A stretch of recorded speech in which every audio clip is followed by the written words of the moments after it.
Good morning. Thanks for joining us. So my name is Inez Spates, and I have the humble honor of introducing our keynote speaker. Dr. Jaiya John was orphan-born on ancient indigenous Anasazi and Pueblo lands in the high desert of New Mexico and is an internationally recognized freedom worker, poet, novelist, author, and speaker. Jaiya is the founder of Soul Water Rising, a global rehumanizing mission to eradicate oppression. The mission has donated thousands of Jaiya's books in support of social healing and offers grants to displaced and vulnerable youth.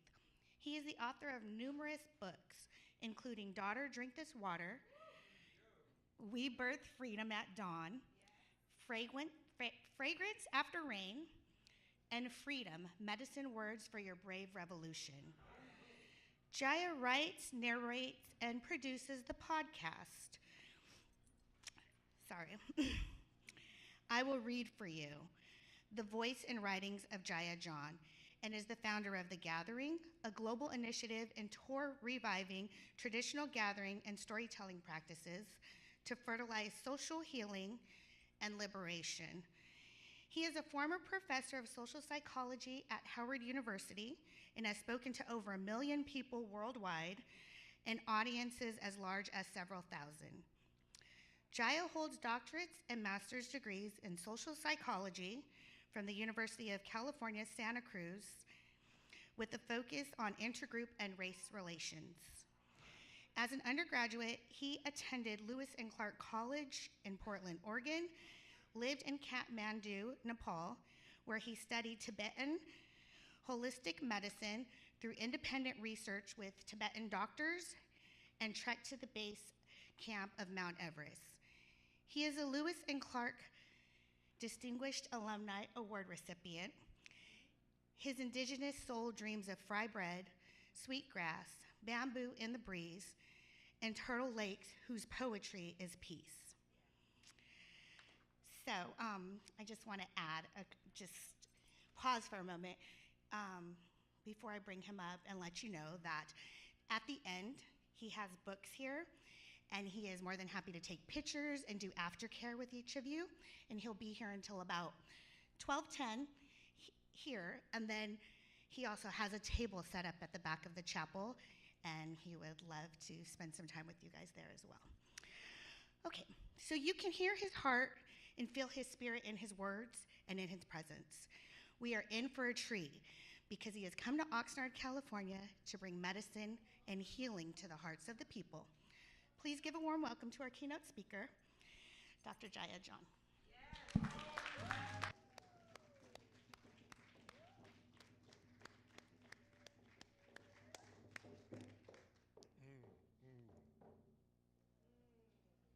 All right, we live. Brother Stacy, Brother Will, give some love to our people in the back of the room, making this all possible. Yeah. And give some love to Sister Inez. That she was nervous. That was big for her. So give her some love. That's not easy to do. That's not easy to do. Thank you for the honor. Thank you. Thank you. So do we have any more drummers in the house, by the way? Anybody got a drum beat in them today? All right, that's what I thought. I saw you outside. I spied you. So you want to go with that or this? It's up to you. Okay. So when you feel it, say it with the drum. If you got my permission, you got the permission of our abuelo, you got the people's permission. So just flow, just flow. Speaking of abuelos, mi hermano Roberto gave us a blessing this morning with the opening ceremonia, a true honoring of the land, the 4 directions, which are our 4 teachers, and our ancestors, the people before us, the people within us, the people after us. This is a soul with a lot of love in his heart.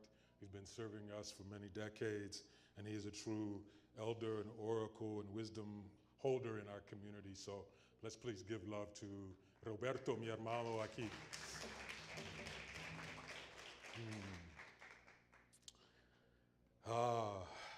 Sister Redbird, Brother Joe, open heart, yes? They're about to bless us. They've already blessed us with their presence, and they're gonna bless us with drum and flute. A brother has to get going, but he's going to stay long enough to bless us with some native flute, which is, I felt during the ceremony outside, that was exactly what we needed for this poetry medicine. Also with us this bright, beautiful morning is mi amor profunda, aquí, Dr. Tema Simone Bryant, and her outstanding daughter, Ife, on the drum, and her admirable son, Ayo. And my dear friend, mentee, family, Christina, Dr. Cristina Acosta, and her daughter, Faithy, in the house. So we've got a lot of love going on. I am grateful for each and every soul gathered here this morning, not just inside this chapel, but inside this circle of life. I came yesterday to drop off the books and recognized how muggy it is. This is an old building, old chapel, so I'm always getting supernaturally heated when I channel this medicine, and I'm gonna get even more so today. So just to let you know, I'll be sweating like a baller. And so I brought this up here. I'll be sweating like a baller. And, but a chapel is appropriate for us to be in. Look at that beautiful stained glass in the back. Look at that. Look at the love that got poured into that. That's what we have to pay attention to. Don't look at the art like you're some sort of stuffy corporate connoisseur of art. Look at that art like a child, like an angel, like someone who's never seen beauty before. And imagine the love that was put into that artwork, the pouring of love into the glass that became medicine for us. It's been many centuries and centuries and centuries of us keeping ourselves alive with our medicine of art and creativity and poetry and story. And so on this morning, because I am poetry, you're going to get poetry. Está bien? Do I have your permission? Is that good, people? Is that good? I am poetry. So this is the only way I know how to do this. I've been praying for you, like our sister Patty. Is she in the room or did she leave? She's running. I wish she was here. We got to give her some love. She's been praying this into being for a long time, many, many moons, praying and praying. And I've been praying for you as well. I've been praying since the beginning of my life. I was born in La Tierra del Encantamiento, Nuevo Mexico. I was born an orphan in the high desert of New Mexico. I was born homeless, nameless, hopeless, placeless, helpless, hapless. And this blessed me into the life that I have been able to live. Because I was acquainted at the very beginning of life with loss. I was acquainted at the very beginning of life with grief. I was acquainted with suffering.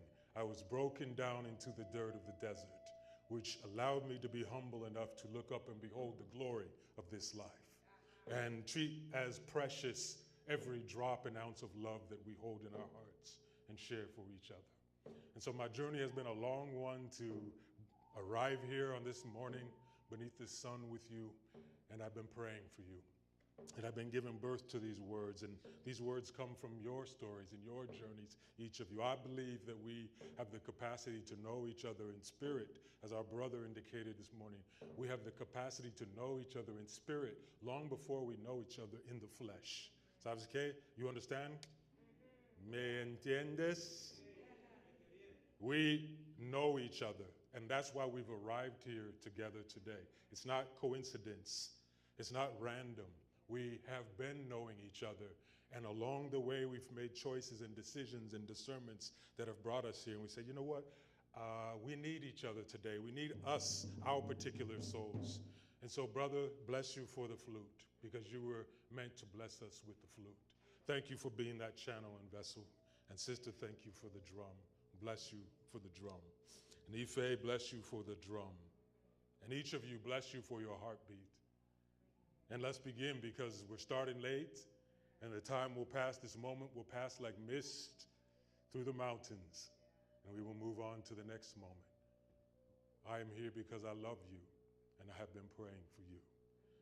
I invite you to follow my voice, the vibration of my soul river. Let it come into the lands of your body.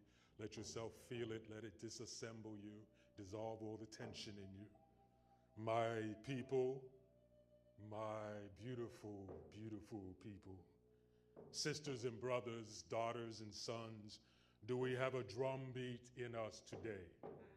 Do we have a drum beat in us today? Do we have a song in us today? Do we have song for our sorrow? Huh? We didn't come here to be silent and still and stiff. We're not that kind of church.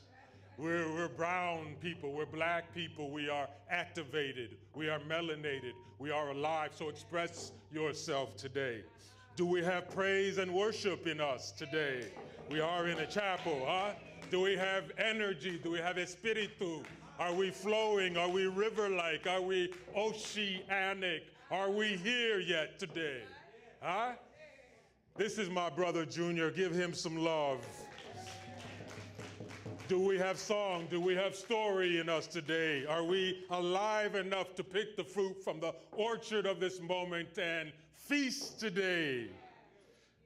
I invite you to breathe with me. Bring your delicate, divine soul out of the cage of your tight, tense body and breathe with me. Ah, respiramos. Breathe with me. Breathe with me. Lay down your fear. Can you hear the ocean near? These waves remember us. These trees remember us. This sun, this earth, this breeze, all remember us.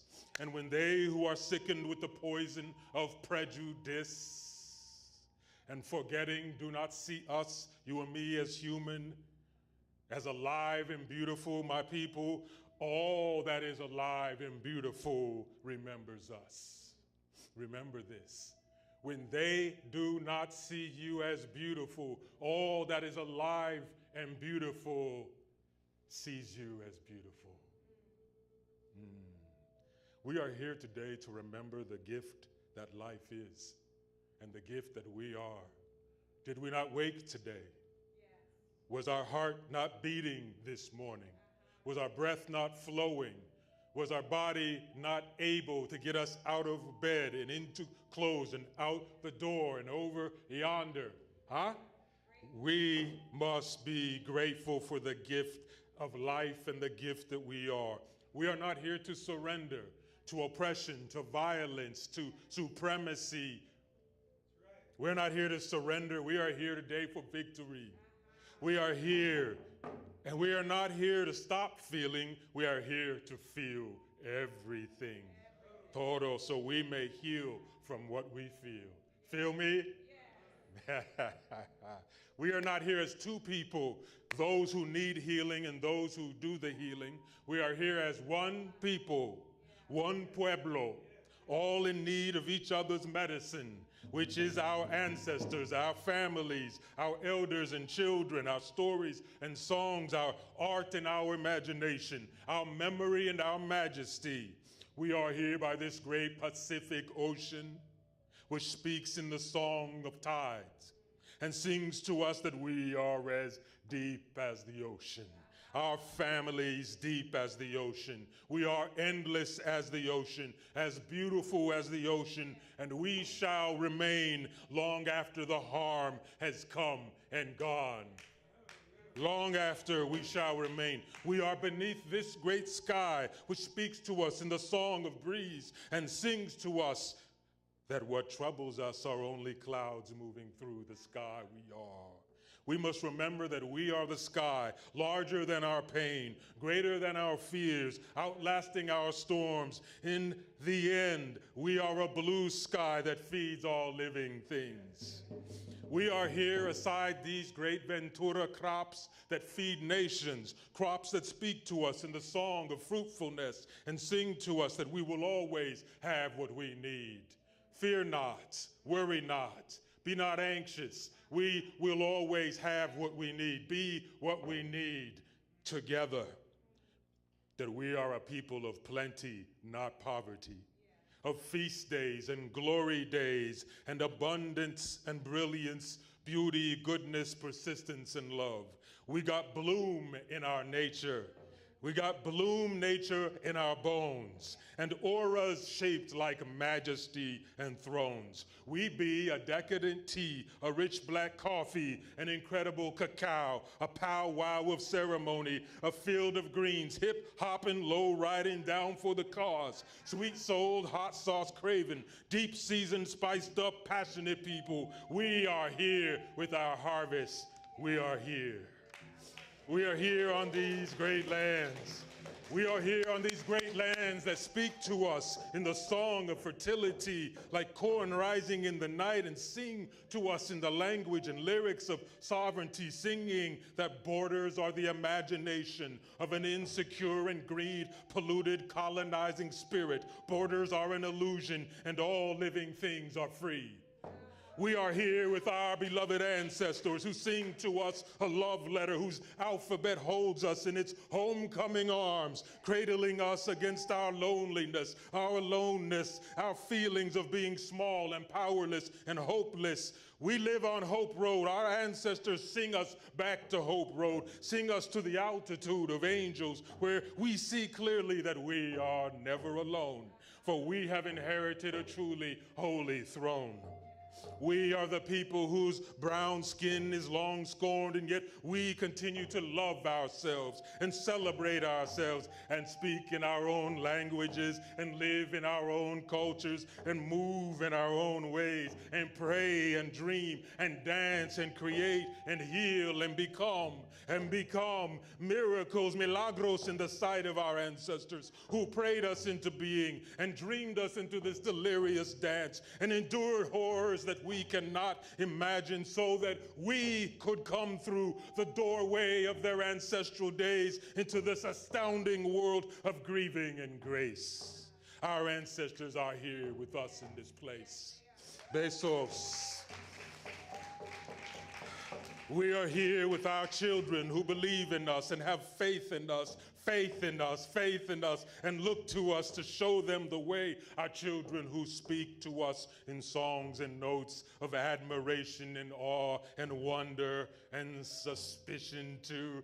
That tender-hearted touching of what for them is a fresh new life, often too bright, too violent, too loud, too rushing, too unexplained. Our beloved children who need to feel safe with us so they can feel safe with themselves. Safe with themselves, safe with themselves, and safe at school, and safe in the hood, and safe in the world. Our children who sing in laughter and nervousness and silence and tears. Our children who sing verses and chorus that drips with these words: see me, see me, see me. Our children always praying, see me, see me, see me. Our children who remember the spirit world and its mysteries, for they have just come from there, and they wish that we grown folks would remember its mysteries too. We are here with our elders, nuestros viejos, our abuelos, abuelas, who speak to us in songs of wisdom and teachings and old medicine that is still active and fresh. Our elders who sing songs that sound like see us, see us, see us, and then free us, free us, free us. Our elders who remember the spirit world because it sings for them again, and who wish that we would put down our worries and conflicts and see again with the vision of eagles and mountains and ancient trees. Our elders who know we are starving for peace, for stillness, for reassurance that we and our people are going to be good, gonna be all right. Our elders who just simply want a place by the fire with us and a seat at the table with us, and who have so many stories for us that could help ease our way if only we listened to our elders, if only we could feel all the way and come all the way alive. We are here today with our elders. Can you feel them? Can you feel them in the air on your skin? Can you feel them in the breath in your body? Can you feel your old loved ones in your blood flowing for you, with you, not against you, beneath you, lifting you? We are here with our elders today. We are here with our food and music and dance and art, which speaks to us in a song of visions and possibilities, and poetry and supernatural prayer. Our creative spirit, which is a constant ceremony of loving ourselves, a rhythmic ritual that romances us back into loving ourselves and loving this life. A dream catcher that keeps the monsters away and drips sweetness into our spirits even as we sleep and wake and rise and work and live and live and live. We are here with our creative vitality, our geysers of expression, our vibrant violin of expression, our clay making, canvas painting, jewelry shaping, cloth weaving, storytelling, cooking, farming, building, learning, teaching, all that we are. We are here with our pan dulce, agua fresca, horchata, sangria, tortilla, cornbread, collard greens, buttered yams, baked clams, enchiladas, arroz con pollo, watermelon, mac and cheese, fried fish, pozole, 7-Up cake, seasoned shrimp, and all the rest and best of our deliciousness. We be a delicious people. We are here with our healers who themselves need healing. They speak in a song that prays for rest and support and resources and time and voice and kinship and true leadership and laws and policies and practices that actually make sense.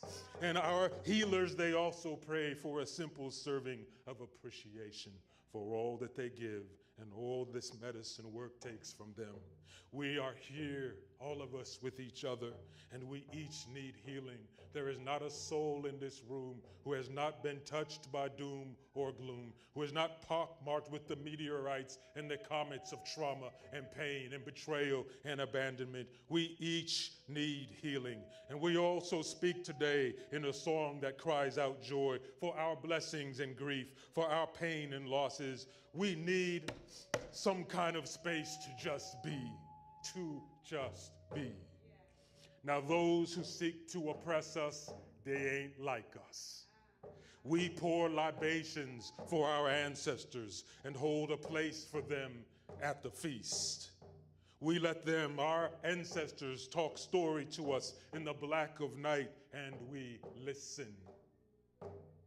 Others call us crazy, superstitious, primitive, third world, but we know our ancestor time keeps us whole and free. We've got quinceañeras and cotillions, cookouts and barbecues, El Dia de los Muertos and Juneteenth and Watch Night and Cinco de Mayo. We hug up our homies and homeboys and homeschool our children in how you survive and thrive in the mouth of a monster.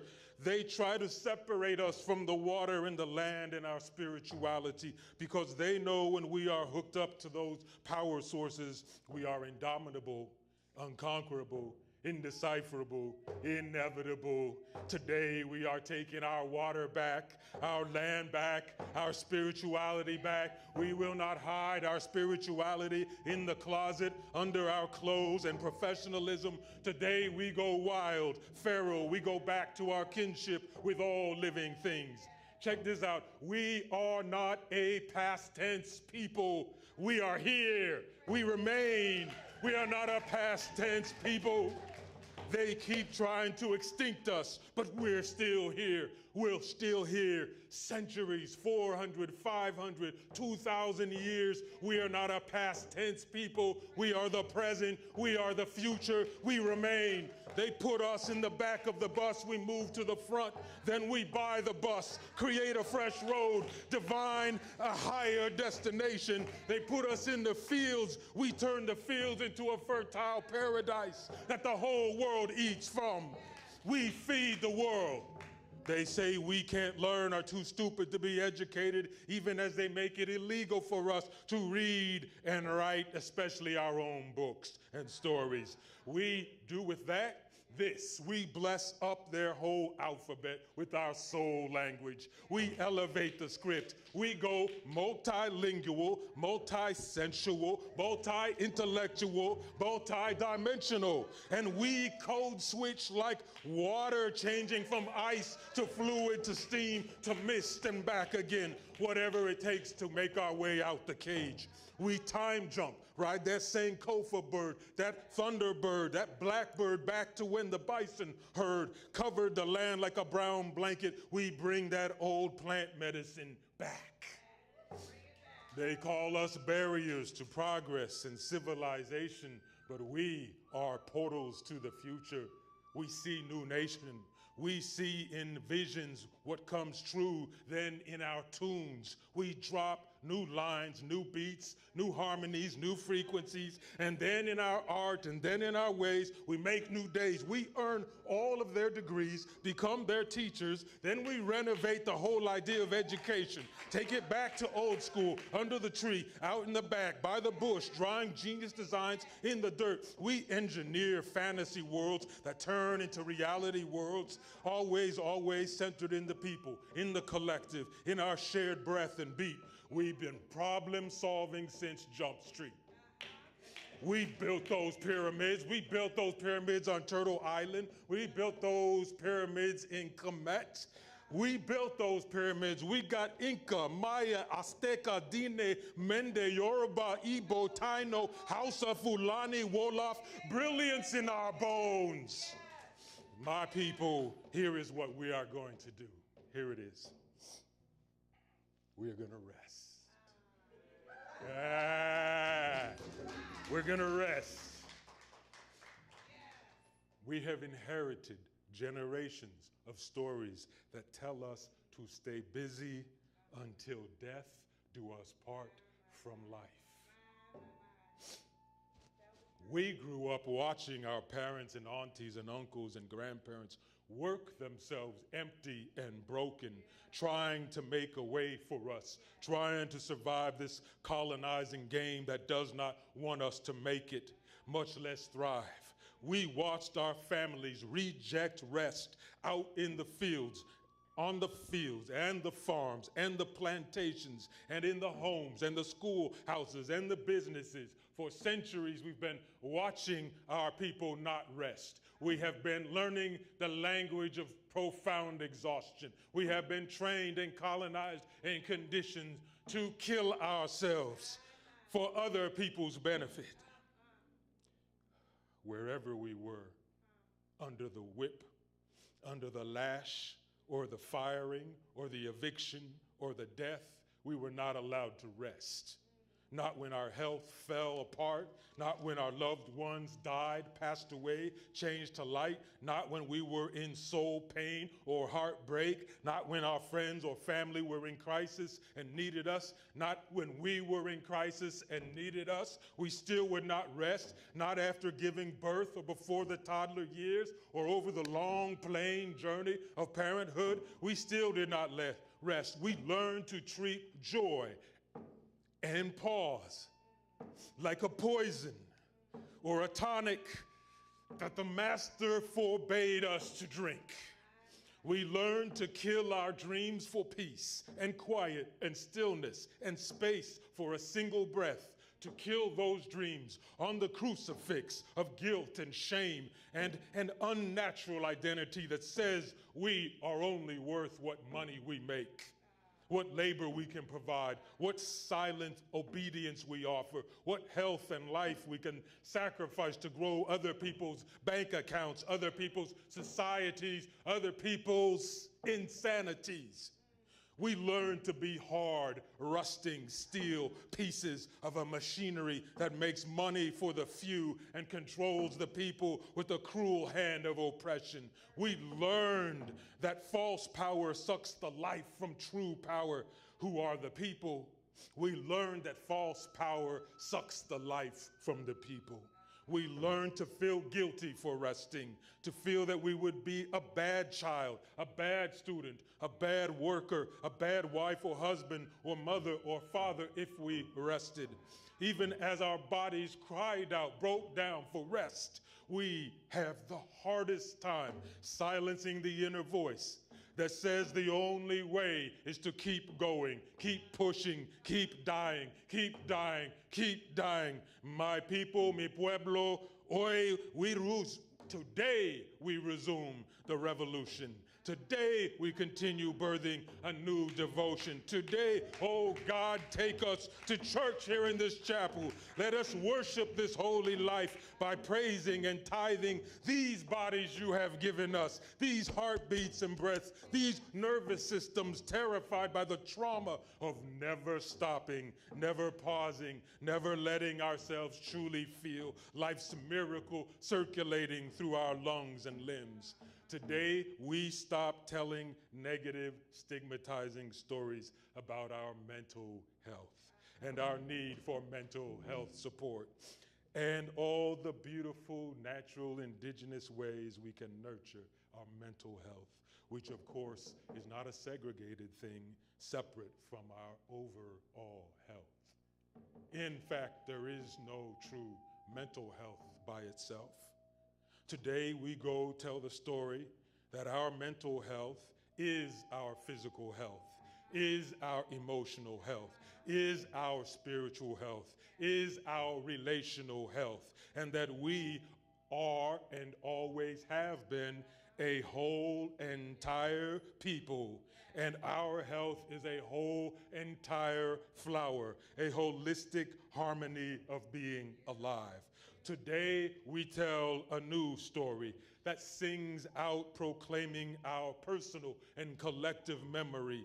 Our personal and collective memory is a patch in the quilt of our health, and our ceremonies and rituals are a patch in the quilt of our health, and the way we care for our families is our health, and the way we hold our children and our elders is our health. And the way we dance and sing, oh, the glory of the way we dance and sing is our health. Me sientes? And the way we care for those without food, sin comida, without shelter, without money or clothes or family or friends or health, this is our health. The way we care for los pobrecitos is our health.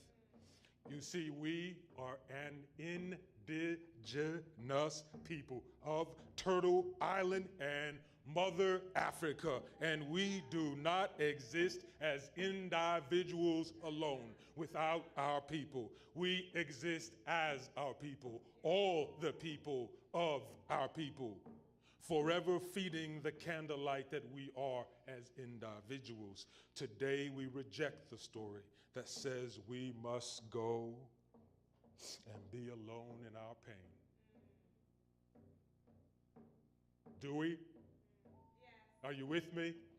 Today we reject the story that says we must go and be alone in our pain, that we must grieve alone and hide our tears and fear alone and struggle alone. No, we are not those people. We are the ones who invite the sun to bless our brown skin with energy and vibrancy, and who plant and sow and raise and harvest the fruits of the land, and who feast together and rest together and dream and pray together and laugh and cry together and build and create together and garden and farm together and forget and remember together. We are not a restrained people, stifled and suffocated within our own hearts and voices. We are a paradise of plenitude that exudes its passion in all the spaces of our lives. We are not repressive, we are expressive. We glorify our moments. We holler this hallelujah that never ceases. We are not who they say we are. Our brothers hold our brothers closely with intimacy and vulnerability. Today we kill the old story of machismo that says our brothers must be hard, cracked, closed weapons that die young as their hearts explode on the abbreviated tragic road. We are not those people.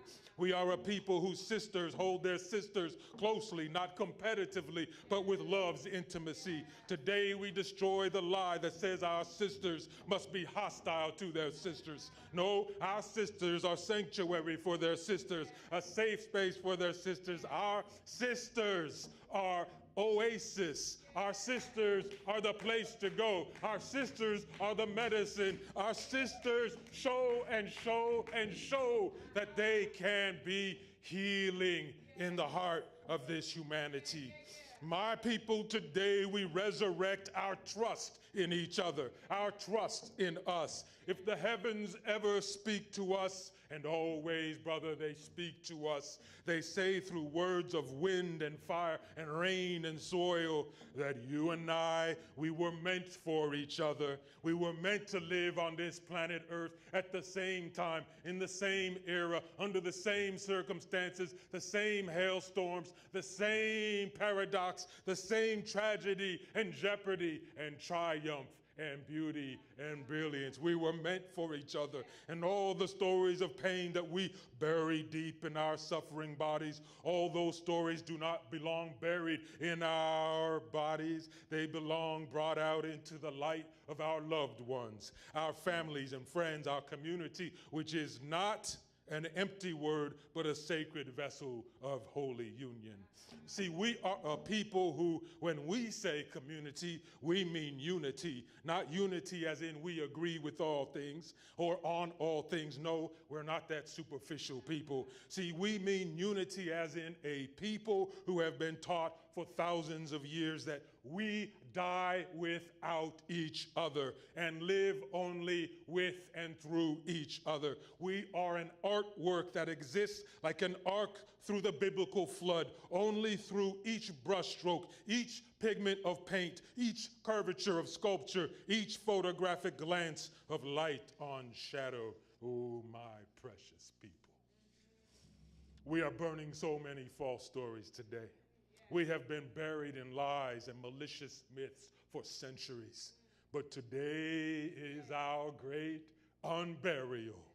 We are not late to mental health. No, no, no. See, we are the first people, the first nations of mental health. From our beginning, we made our holistic health the center of our story. We placed our well-being at the heart of our community. We understood that if you cannot sing or dance, you are not actually well.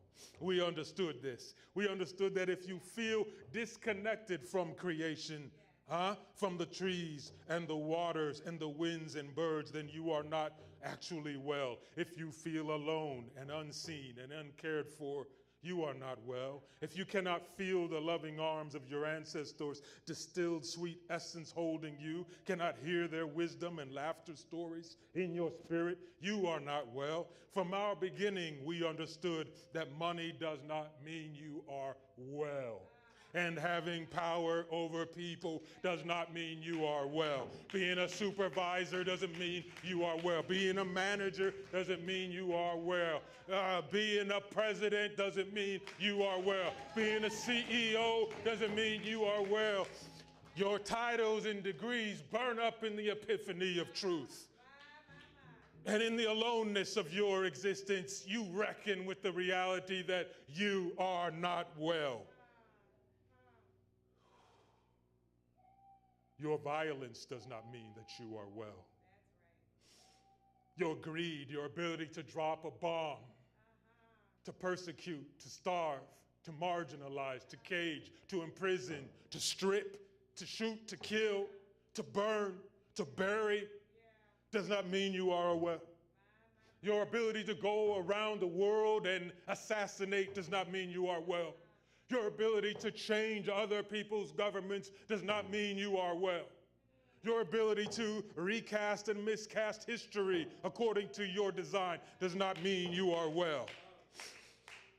You cannot go around stealing other people's lives and lands and languages and labor and be well. You cannot possibly be well. You cannot force or fight or fabricate your way to well-being. That only if you are able to coexist in sacred ancestral ways with yourself and all living things, only then can you be well. Today, we pitch the 6 stories on the fire and burn them the way we burn the spirit of gloom named Zozobra in my homelands of Nuevo Mexico. Today, we open our hearts and show our children what it looks like to have the courage to love yourself and love your people.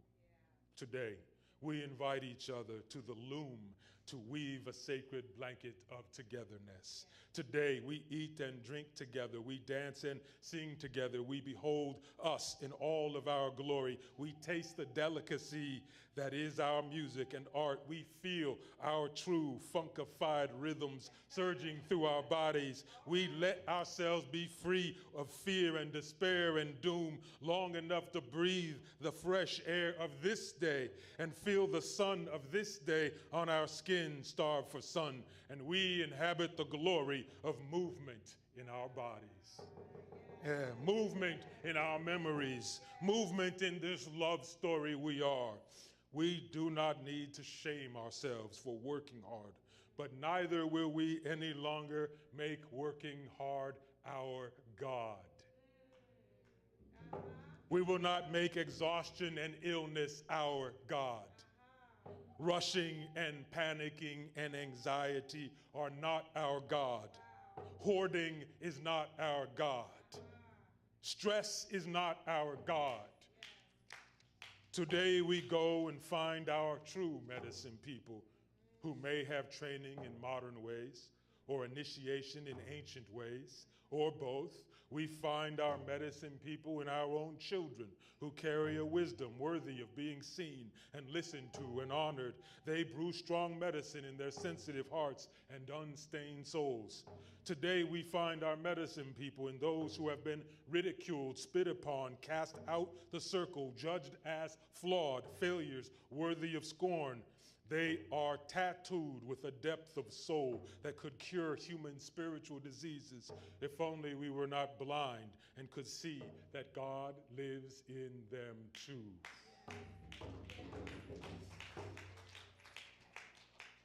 We find our medicine people in our elders who have marinated and saturated and harvested a lifetime of knowing into caring heart vessels that only want a place in the circle where they feel loved and needed and seen and prescient.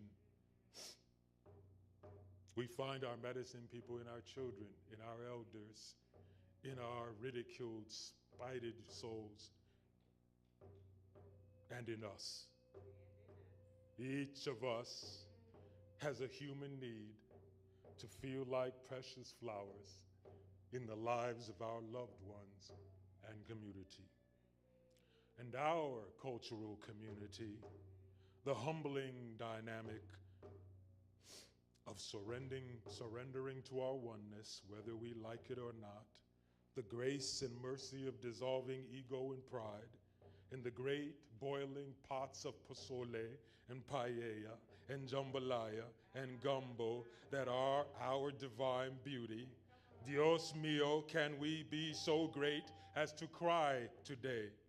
Can we shed our professionalism and adultism and be for once like lakes and rivers and oceans and rainfall? Can we pour out all the pressures of this life, all the bruising and bullying and blemishes, and just return to our organic water nature and pour out and pour out and pour out? Can we do this for our grandparents who could not do this, and for our parents who did not do this, and for our children who ought not go a lifetime not knowing what it feels like to be free and flow? Can we do this? Can we be water today? Can we be water, family? Family, hermanos, hermanas, kin, carnales. Let us tell the story of Frida Kahlo and her, who painted her pain into medicine. She painted her pain into medicine and broke free of the shackles that bind women to a burial long before their time. Can we tell the story of Frida, who endured years of mental and emotional anguish in a broken body and broken promises, and yet somehow still inspires generations of especially women to seek their own liberation art? Let us tell the story of Frida. Let us tell the story of John Henry, that black steel driving man who died from, He died from an exhausted heart, like John Coffey in the Green Mile, trying to prove his worth as a man, as a physical force in a country that did not love him, in a world that scorned him, in a universe that treated him as a monster, as a malignancy, from birth to childhood, to adolescence, to adulthood, to death.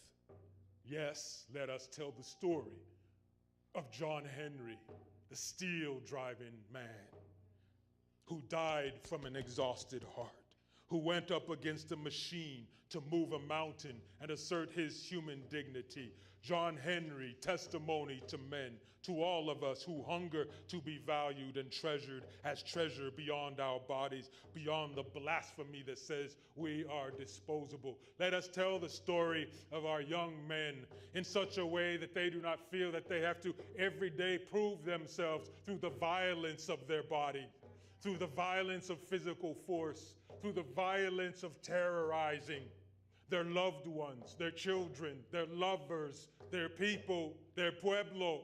Let us tell the story of our young men in such a way that they see themselves in the radiant reflection of the roses in the flower gardens and the jacaranda trees and all the burning bushes that speak to them. You are beautiful too. Let us tell these stories, the stories of the field and farm workers, the educators and activists, the artists and revolutionaries, the mystics and prophets, the quiet, humble parents and grandparents and great-grandparents, the devoted aunties and uncles, the protective sisters and brothers. Let us tell the stories of those whose paths have taken them through incarceration, adjudication, addiction, being unhoused and hunted, abused and assaulted, silenced and suppressed, violated and discarded, sidelined and marginalized. Let us tell these stories with love in our hearts and mercy in our souls, for whoever lives in this world of suffering and song lives also in us.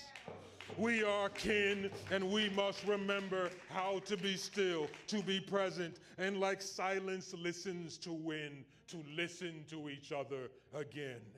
So yes, we tell stories today of those who are stigmatized and shamed. For our liberation requires that we cast away dehumanizing lies. Today we end our allegiance to separation and segregation and caste systems that say these people are supreme and those people are inferior. Today is an act of wellness, well-being, Pati. We dissolve these barriers and walls of perception, these illusions and delusions that leave us in poverty of the soul. We are growers and builders. We always have been. Let us grow and build a garden, a paradise worthy of what our generations have always and will always dream. Tell the stories of the Kachina dolls who serve as messengers between the spirit world and humans too, and the dream catchers and the medicine wheels and the onyx black pottery of Maria the Potter and the Pueblo people, and the spirit beauty of we indigenous people who live everywhere on this earth, and the totem poles and brilliant art murals that tell our stories in places where society does not see our beauty. We see our beauty. Seeing our beauty is what keeps us alive and thriving and healing and hoping. Seeing our beauty is our survival strategy. It's our upkeep package. It's our program, our way of grieving, of getting by, getting up, going on, greeting dawn again, high-stepping across another day. We slay because we see our beauty. For us, our culture, nuestra cultura, is not a history lesson, not a source of entertainment. For us, our culture saves us. Our culture raises us, braises us in the sunlight of its affirmation, our yes power. Our culture gives us voice and choice, lets us taste our own power like chile powder on the tongue and a love song forever sung. Our culture gives us strength and softness, courage and faith, memory and cause. So yes, let us keep telling our stories. And when the violence comes for us, because it comes for us, like two trees, like tall trees, we root down even deeper into our stories, which sound like boom boxes in the hood and Spanish guitar on porches at night, rose bouquets at the roadside, and big beats on the blacktop. And our stories feel like joy on a hot summer day and laughter when it hurts. Our stories live in us and between us as our confession and our confessors, in the intimacy of sweat and the honesty of tears, at the high peaks of our achievements and in the low valley of our painful days. Our stories are sunlight showering us in glory rays. My beloved, beloved, beloved family, go out today in the garden of our togetherness and be with your people. They are your medicine, and you are their medicine. And sure as the surging sea by our side, we will endure all things. We will endure all things. We will come through the storm more beautiful than ever, rooted and grounded in the substance of who we are. We are sufficient. We are enough. We are not poor. We are priceless. And this is our lifetime. These are our lands, and we are free in the way that all living things are free. Crack open the shell of suffering, and there we are, already blooming. Open the door of opportunity, and we are already there, a people who have done arrived. Lay down your armor and behold our soft, caring hearts. Open the windows and smell the fragrance of our freedom. Plant your soul seeds in the black earth our people have prepared for centuries. We know this craft. Raise up your harvest, for we are hungry and feast day has come. Go get the truth tellers and the sacred dancers and the healers with compassion running like rivers. Bring them all to this garden, our season of being all the way alive on this holy, heavenly, miraculous earth. And always remember, yesterday we were beautiful. Today we are beautiful. Tomorrow and always we will be beautiful still. And Spirit's final word is this: my people, wherever we are in this volatile world, no matter the story being told about us, about you and I, we are a true story, the truest story of all. Wherever we are in this mystic creation, we are untouchably divine, and we belong. We belong. We belong. We belong. We go forward now, telling the people and singing this song. I love you.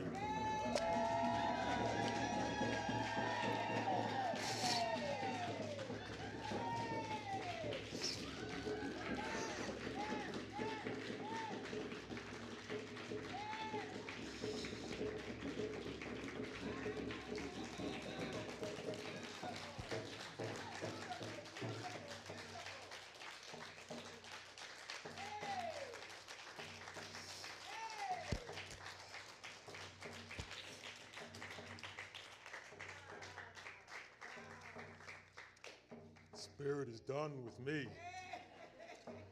I love you. Thank you. Thank you for receiving.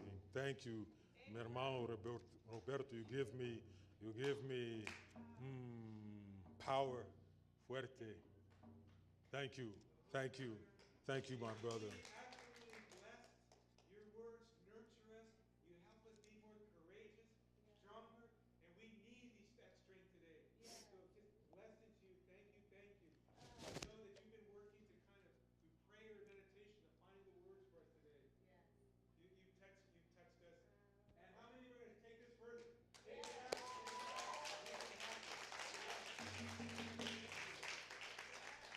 So again, we have a chance now to express very pure, deep, flowing love for our sister Patti, who visioned this and birthed this many, many moons ago.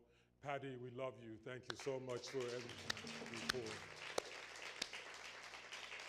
And we love Brother Terry too. I don't know where he is, but she is lifted by him. He is lifted by her, and that's how we are.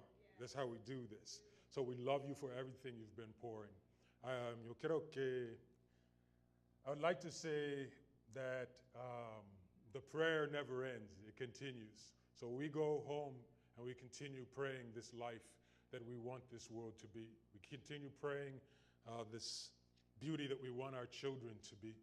We keep praying that we have the courage to face the truth, which is required in order to dismantle these systems of oppression, to face down the bullies that threaten us with harm if we do not surrender to their agenda. So we continue the prayer in our sleep and in our waking, in our working, and in all the wondrous moments of our life. I will be praying for you because I love you. It's what brought me to you. You can find the medicine words on Instagram, in the books, of course, which I hope you will not treat as though they are poisonous. You can come touch them. You can come, it's not poison ivy. You actually can pick them up. They won't hurt you. You can look at them. And instead of looking at me saying, Jaiya, you have so many books. Which one should I start with? You can let your soul decide. The books will speak out to you if you approach them. I do what is called aftercare in the indigenous way. I'm not just going to run home now. I'm going to be here to complete the circle, which means to embrace each other, to listen to you. And if you have emotions to pour out of your heart, I'm here to receive them. If you have questions, if you just need affirmation, if you need to be seen, we can take photos together. We can do that for as long as we have. At some point, we'll need to move outside so that the panel can set up. But we are here for you and I to connect. And so let's not waste this opportunity. I would be honored to meet you, to embrace you, to hear your voice, to feel your spirit. We'll make sure that Patty somehow has this available to share with you. Yeah. And we want to again thank Will and Stacy for allowing us to have a preserved imprint, an archive of this moment. They've been streaming, but also we'll have this artifact of the day. And so we want to thank our brothers for their craft and their artistry and their care and love. We want to thank again my beloved brother Roberto, because he's a medicine man. And he's been a medicine man for a long time. And that takes love and sustenance. It takes endurance. It takes a lot. And he's been among us in this world, being medicine, offering medicine. So we're going to continue to love him and his family and his people, and my loved ones who are here today who mean so much to me. You give me strength. You give me endurance. You give me reason and cause. You lift me up and give me inspiration. It's an incredible journey. It's a miraculous journey for me every time I think about how I began in this world as an orphan in the desert, and to be so loved, to have so much love wrapped around me as a sacred blanket. And here's the mystery, the secret of life, which I learned years ago. Love is not ever not available to us. Love is always available to us. I'm talking about sacred love, sanctified love, holy love. I'm talking about that deep, devoted love, of a brother, of a sister, of a father, of a mother. It's available to us. It is the atmosphere that we breathe and live in, and we circulate it. All we have to do to access it, when we feel alone and in pain and in sorrow and despair, all we have to do is open our hearts. And that might sound simple for some of us. It can be a terribly challenging thing to do. But as Roberto was saying to us this morning, here we are with each other. This is our lifetime. And every day we have people changing to light. As long as we are here in these bodies with each other, we have this incredible opportunity to open our hearts. What comes through when we open our hearts is greater than we could ever generate with our hearts closed. So let us not be impoverished as we go forward. Let's be wealthy. Let's be in love. Let's be in life. Para siempre. Abrazos. Besos. Cuídate mucho. Thank you, my brother. Thank you, my sister. Thank you for your flute song, your drum rumble. Thank you, Ife, for the beat, for the bounce. Yep, for the get down. We are a people of rhythm and romance. We don't do this. We don't do this. You know? You feel? We don't have to be bound up. So have a beautiful, beautiful day. Beautiful day. So many people have poured their love into this. Hit that agua fresca while you can. That stuff's going to go quick. Yeah, your comida también. And let's do this. I'll be right here.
hiperactividad en veces no me deja sentarme, so si me ven if you see me standing up, that's just me.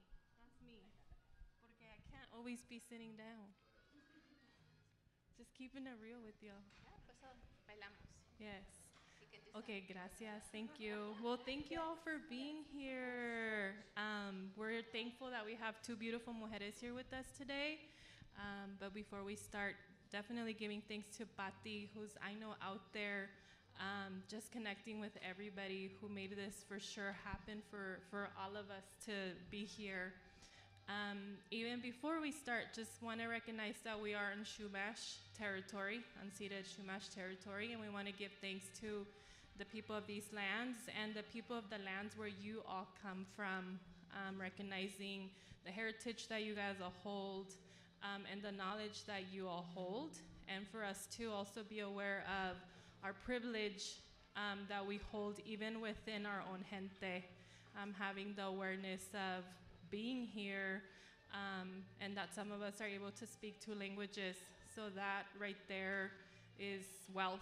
That too is wealth. So I'm going to go ahead and start. My name is Maria Natividad Lemus Lopez Maldonado. I am from Michoacán, Mexico, and it's a pleasure to be here with you all. And I'm going to introduce two amazing mujeres. So I will start with Ms. Rita. Rita is the founder and owner of 3 Yoga Cooperative, born in Mexico and raised in Los Angeles. This punk rocker, which is so cool, found her zen through yoga, a military service woman and former fashion industry professional. Rita brings strength, style, and humility into every space she enters. She offers all level yoga classes in Espanol, Spanglish, and English. Rita is also certified in Keynote, the practice of Toltec power, postures, and functional movements that reconnect us to our indigenous roots. A 40-plus-year resident of South Central LA, Rita deeply embraces and uplifts her beautifully complex and often misunderstood community. So I'll present Rita to you. And then I will move on to Ali. Ali is a first-generation bilingual trauma-informed Latinx therapist whose work centers cultural healing, trauma-informed care, and community empowerment. For over a decade, she's served diverse communities through therapy, clinical supervision, higher education, crisis response, and executive leadership. She was actually one of my supervisors too. I had to throw that out there. So it's full circle for me to sit next to her. She is the founder of Bienestar Counseling, Coaching, and Consulting, formerly Bienestar Latinx, a transformative mental health platform rooted in equity, wellness, and the leadership of BIPOC and Latinx communities. Ali leads with compassion, authenticity, and cultural integrity, always grounded in her own lived experience as the daughter of immigrants. So I welcome these two beautiful mujeres here today with all the knowledge that they share and the trabajo that they do each day in their community. Gracias. Plazo Kamati, gracias. Thank you. So a little bit about this Platica. So when Pati reached out to us, she envisioned the Platica just centered in like comunidad and being, and I was telling them like you're in your living room having a Platica with your family members about topics that are currently taking place in the community, topics that can be very emotional, topics that can hit us in many different ways. So I also want to be aware that if there's something that comes up for you guys that feels heavy, that feels uncomfortable, please let us know. Please reach out, or if you need to step out, please go ahead and do so. I know there's many amazing wellness supportive staff out there too that you guys can connect with, but just wanted to let that kind of sit in the back of our minds. So I will start. I keep saying I will start. Ya empecé desde que hace rato, hombre. Ya empezaste. Let it go. So as immigration rates disrupt families and destabilize communities of color, the emotional and physical toll can be profound. This panel brings together therapists and somatic practitioners of color to explore how we can support our spirits, care for our bodies, and build collective resilience in times of fear and uncertainty. Through culturally rooted self-care practices, we affirm that healing is not just individual, but communal and revolutionary. So big example today, right? We're all here out in community. That's for sure an example of what community healing can look like.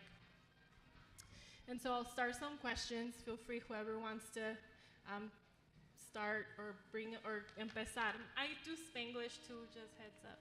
Yes. So one of our first questions is opening grounding question. It's before we begin, how are each of you caring for your spirit today? That's a great question. Okay, full disclosure, I am also recovering from breast cancer. And so for me, when you say today, it's literally today. And so it's not just waking up and, smelling the roses. It's literally recognizing this next breath. Because there is so many things that can happen. There are so many things that have happened. In retrospect, I feel like I've taken advantage of life in a way. And so now, every breath, cada cosita que me pongo en la boca, that I'm like, oh my God, I can taste this orange. I can smell this flower. I can feel this breeze. That's literally how I've been taking care of myself today and for the past couple of months. Yeah. That's so powerful. I have a lot of alignment on that. I've learned a lot through just sitting with suffering, sitting with the pain, and in community, individuals, working, with individuals, youth, all around. And one of the things that I've really taken to my heart is the quality of our breath is the quality of our life. And so I've learned that, and I've always heard, breathe, and you have the timing. I can't do that. I need to root into my own pattern. And what is my breath? Recognize it and honor, if I'm in survival mode, to say I still can root into my own quality of life, and no one can take that away from me if I really recognize and when I do that, not only do I recognize myself, but I recognize my ancestors. They're here with me, and they're in the breath, and they fought so hard. However, they had to absorb all the impact of these oppressive systems. I'm here, and I honor them by taking these deep breaths and going back to, I don't have to be in survival mode. And sometimes we can reach that, but sometimes we need, actually a lot of times we need community. So I started off today because my mornings are always, I have a daughter, she's 1.5 years, and she wakes up with, Mama! So my nervous system is always like, and right before I reach to her, I look at her and I embrace her, and I said, what am I passing on? I've learned to live very intentional, even when I make my cafecito. I breathe, I use all the elements, the water, the wind, what are my thoughts, what is my passion right now? Is it over-consuming? Is it taking me away from what's here right now? Because there's so much out there right now. There's so much. So I do have the choice to bring it back home, which is my body, and in my body lives the breath. So I think it's been a lot of work to do that, and I'm tested every day. But I think little reminders, and then I just want to give really appreciate. Just today, I got to look at the sky for the first time in a long time, and saw the clouds moving in a beautiful, with the sound bath. Right, with Leslie Guerrero, and just we need community, we need help. We need help. So if you're like, well, I can't find my breath, it's not your fault. This is all due to these systems of oppression. So nuestra resistencia is helping each other co-regulate, and then just meeting amazing people today and reconnecting. ¿Qué más puedo pedir? My breath is so in a place of quality, thanks to you all. So thank you. Gracias, gracias. Which leads me to think sometimes we forget to breathe, even though we are breathing though, right? But that breath of the sentimiento that you get, the desahogo that comes out, that breath.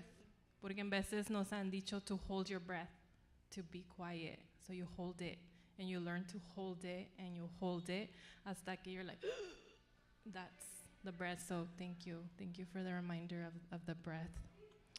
And this is also interactive, so in case you guys have any questions or anybody wants to raise their hand or like you're, just want to say something, by all means, please, raise your hand, share your breath.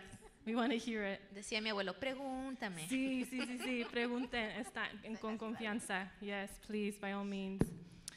So we're going to go into a topic on trauma and the body.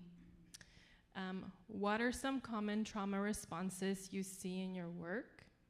How do these responses manifest in our bodies, minds, and spirits? How can we begin to notice when we are in survival mode and gently shift towards safety? And I know you guys slightly tapped into that, but if you guys want to go into more, or what resonates with you guys?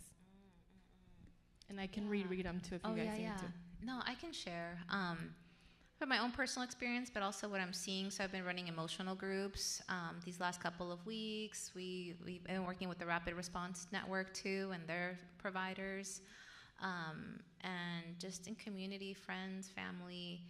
There's a lot of hypervigilance, right? I was like, am I safe? Right? And it's real. It's real. This isn't, people are saying like, oh, well, just cope with it, or,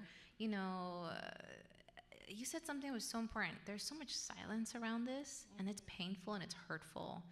And so people don't know where to go and feel safe. So creating these spaces has allowed me to see just really the hypervigilance that's happening, the numbness, right? Like, I don't even know how to feel.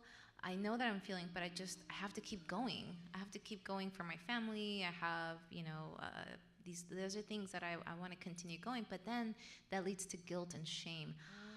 I was feeling it myself too, because before my daughter was very hands-on, like boots on the ground, and then pues con la chiquilla, I'm home.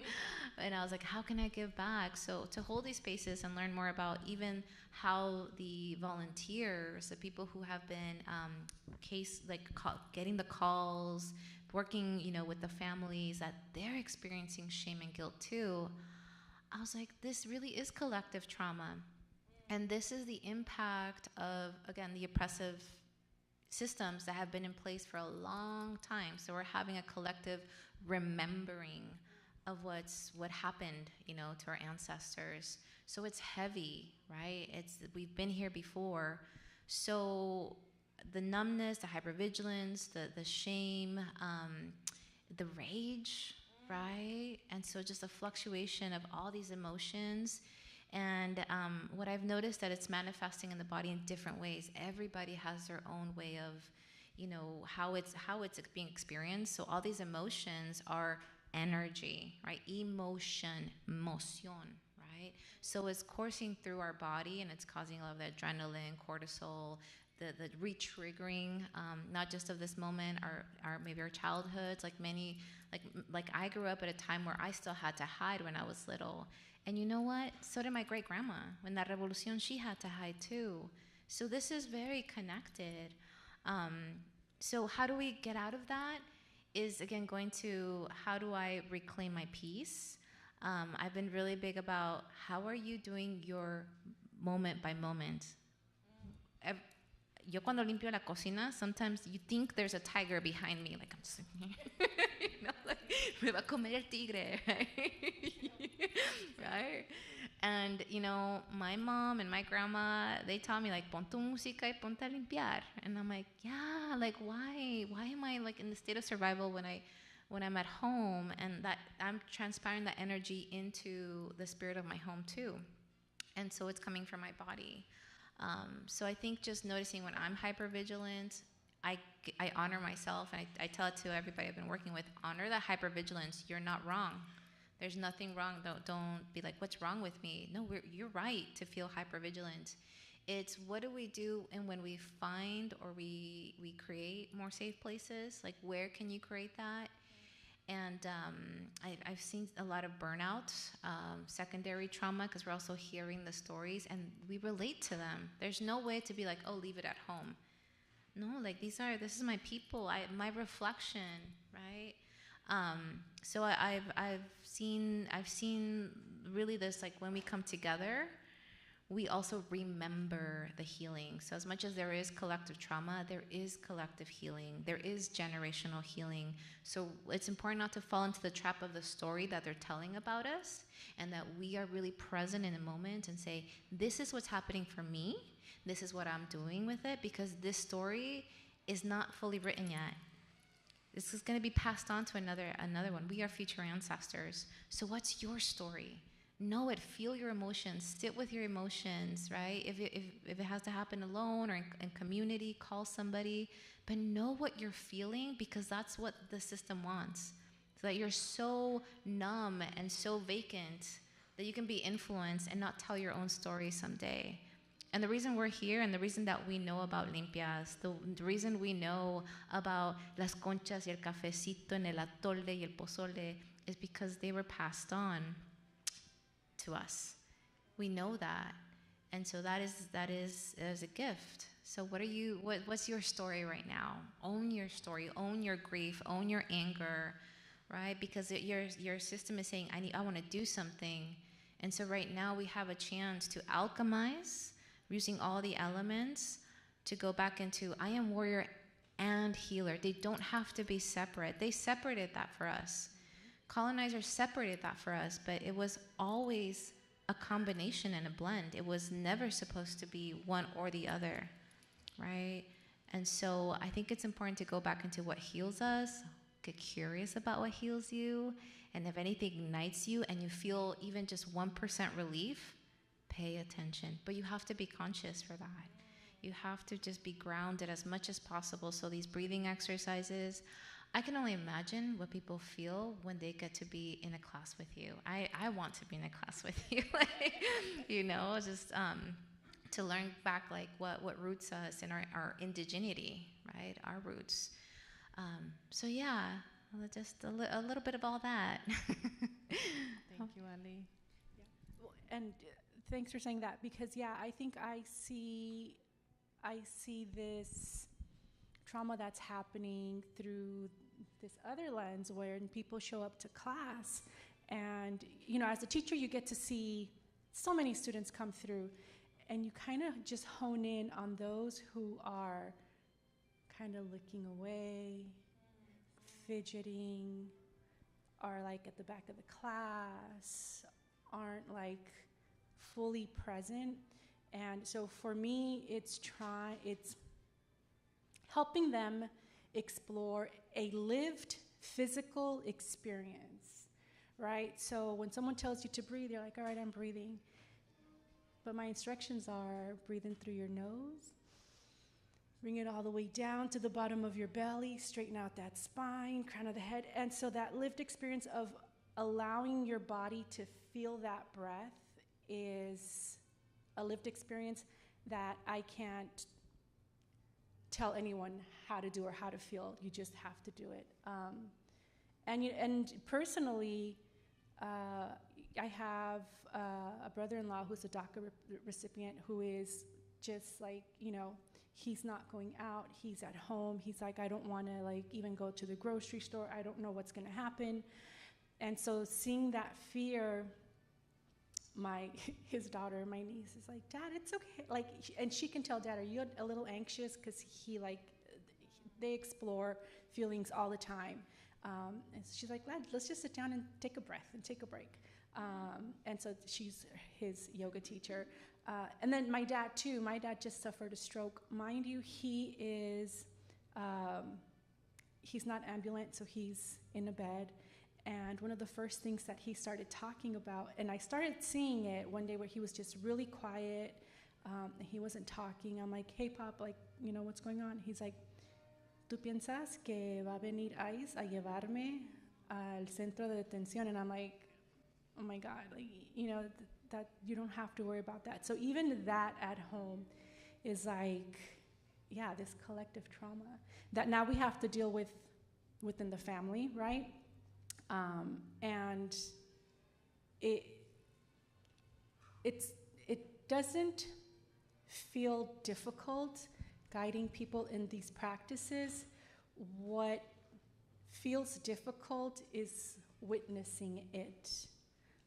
And then that's when we just have to step into our own self-practice so that we can move through it with clarity and focus. And again, using the breath, and it goes back to all these indigenous practices. All of our ancestors had this knowledge that breath and connection to it works wonders. So, yeah. Thank you, ladies. As I'm listening to you guys speak, I'm thinking of, no se me vino a la mente, we're born breathing, right? And then we die, and I'm gonna say the word because death is okay to talk about. So nos morimos, and so we do take another breath, our last breath. So you guys are reminding me of the power and the cycle of breathing constantly, and just recognizing it. So gracias. We're gonna go into navigating fear and uncertainty. What are some grounding tools or rituals that help individuals and families manage ongoing fear or instability? How can we discern the difference between being informed and being overwhelmed or consumed by fear?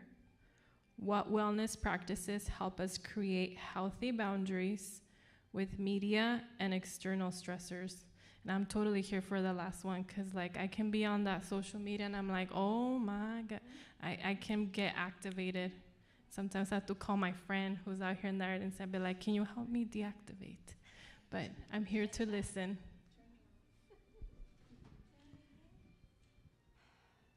Oh my God. Okay. Yes. You know, as I feel like family dynamics are so different in every household, and I'm the oldest in my family, and yeah, you know, pardon my French, pero yo soy la que le chinga a todos, que, you know, pónganse las pilas, what's going on, and so, you know, I have some siblings like, oh, you're such a bitch, and then they'll come back, no, you're not, I know you love us. So, you know, dynamics are different, but in you know, family dynamics. As a community, the dynamics I feel, especially where our studio is at in South LA, because we have so many African Americans, we have so many Spanish speakers, that our collective fight in this capitalist United States always comes down to the same thing, right? Fighting for equality. You know, even sometimes even fighting amongst, I say fighting amongst ourselves, because I personally have to acknowledge, estoy clarita, soy mexicana, but I see the privilege when I go places compared to my other family members that might be a little darker skinned. And so just all that to say that this collective healing, whether the dynamics of it is you, and I'm saying because of me in my family or in our community, it works in different ways. And so I don't want to speak to like one way or another. I think it just comes across like different practices. And culturally too, right? Culturally things come up differently. So, yeah, yeah. Yes, absolutely. I've dug into a lot of like the body, you know, because my training a lot was, you know, talk therapy. You know, you can't talk some language, so you can't talk some things out. And but there is another language. It's our body. And so I think I know a lot about burnout, not because I mean I've studied it, but I studied it because I was burnt out during the pandemic. I noticed myself just a horrible decline, and one of the things that impacted, and when you learn about burnout, is compassion fatigue. You care so much, and care is love. Like it's a beautiful experience of love and wanting to help, and helping actually alleviates a lot of like our own anxiety, our fears. It's like I'm in it. But there comes a point, if you're not having enough resources, right? If your cup isn't full, or the agency you're working for, or your family dynamics aren't also like, we're not in reciprocity, right? Of it's just take, and not a lot of give, especially as the eldest, también. My brother can do whatever he wants. I have, like that. I still have rage over that. But again, so like, one of the things that I noticed and what I read about is your compassion, satisfaction goes away. So you have a hard time having empathy. So then you're just working, you're just giving to give, and you're just on automatic. So it doesn't feel good anymore. It doesn't fuel your fire anymore. So with that, I'm like, I couldn't think. I was zapped. I wasn't the only one. A lot of my team members were also zapped. They were in the hospital. They couldn't come to work. And so we felt so depleted. And so I dug more into this because of my own experience. And my body was always telling me, like, mija, ya, por favor, begging me. And I kept pushing and pushing. So I was operating from a place of exhaustion rather than that place of what fuels me so that I can keep going.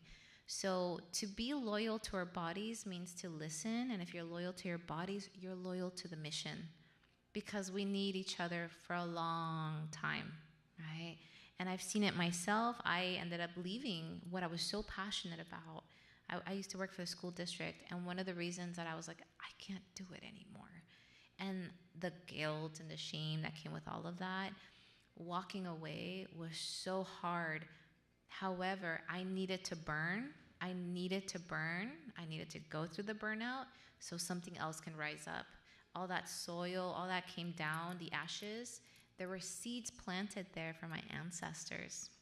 That's why I started having more ancestral connections and looking for more ancestral support, and looking into what is generational trauma, what is generational healing. It was because I went through that cycle that now, like, oh, I have more than I can understand, and I'm harvesting that. What was burnt land, I replenished it. And so I've been going back and teaching more about this, just because I'm like, I'm not here to say like, oh, look what I did. It's more like, no, mira las metidas de pata que yo hice, los panzazos que yo hice aquí. So that's me breaking the cycles, right? And then releasing myself from narratives and stories that are not mine. For example, right now, going into generational trauma, people are saying there's legacies and burdens. And the legacies are what our ancestors passed on, that are gifts and dones and regalos. But then the burdens are like, oh, this is, the bad stuff. I really understand now that they didn't pass it on. They didn't have the resources, that it was all the pain and the suffering that was inflicted by these systems of oppression. They had to absorb it.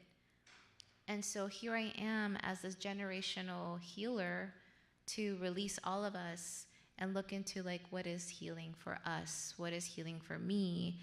And lavish on that, right? So the body always keeps score. The body will tell you. So I think the somatic work is going into our bodies, right? Listening. What is it telling me? What are those aches? What are those pains? Like in the emotional groups, we together came to a conclusion that, wow, we're all experiencing right here in the back.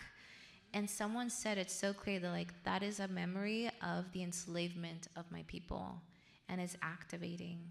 But I have resources. I can stretch, whatever like I have as a resource, I can give it back to my body and start alleviating that. And then we keep writing the story together. For the social media, social media is not information. Like it's just it's designed to consume you. They want you so isolated here, literally here. Your body, talking about it's connected to your body. So when you notice that you're here, this is where you say, "Yo tengo mucho orgullo in my present life," and just take a deep breath, bring it back, and you'll notice. I don't know. I'm like, it's coming out of a spell. Like, oh, right? Yeah. So it is important right now to give ourselves, like, for example, like I'll be on social media for like 10 minutes or watch the news for 10 minutes, but it's the same story over and over. And it's not the narrative of what's actually happening, because there's so much powerful empowerment. People are doing amazing things. And so we need to balance that out, because then we get hooked on to like pobrecito nosotros, like we are suffering. But there's also this like emergence of community coming together, people like being just like extraordinary heroes, in all different angles and places. And so I want to also venture into like the people who are in those detention centers. I'm going to use my prayer, because I think about them every night. I think about them. I think about the children. So my heart gets really heavy. But then I also say, may they be like guided. May there be angels around them, right? Because like, let's fuel that too over there. That's energy as well. That's what our ancestors did for us. They prayed for us, and here we are 7 generations after. Let's also resource them through prayers, and of course, donations and support, and however we can help. But yeah, I think it's important to just also kind of notice, like, this isn't information, because we know this already, right? So if it's consuming you, I don't want to get to a place of burnout. I want to get to a place where I can mobilize, because if you're consumed, you can't move, right? Yeah, you become stuck, and it's heavy. So if you process it and you're like, okay, I can mobilize, I can, when you have information, you get creative. And that's why we have this event is pure art and creativity, right? So that's what's like, so much can come from being in that place of information and then movement and flow. And I just want to add, because we were just talking about this, about pouring from an empty cup. Literally, how much can you give when you don't have anything? I personally, I was sharing that my legs are all bitten up because I was in Mexico for like a whole month, and just pouring back into myself. Tomorrow is going to be my first day that I'm going to be like, okay, ya regresé, a chingarle, a seguir la lucha. And so, pouring back into your own cup to be able to continue the work. So, yeah. If I may also want to share, so everything that's here right now, all the healing, the drumming, the sound, this was illegal. Yes. When our gente were colonized, that's the first thing they went to, because that's what heals us. So by us healing, this is la revolución. This is the resistance, right? And so going back to dance, singing, right? Yo me pongo a cantar and you hear my little daughter like, ay, ay, ay.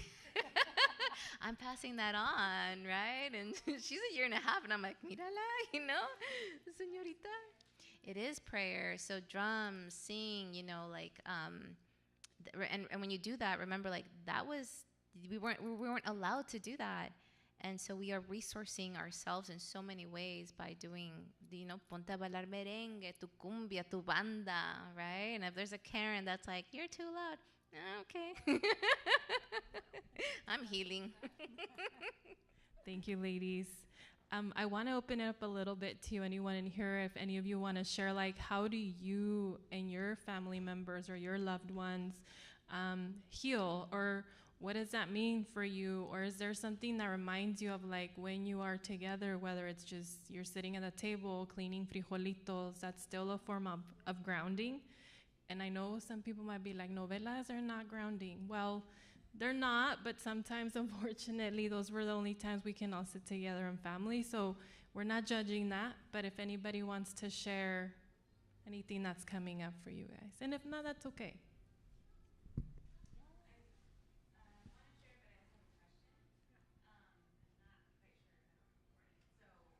Do you want me to?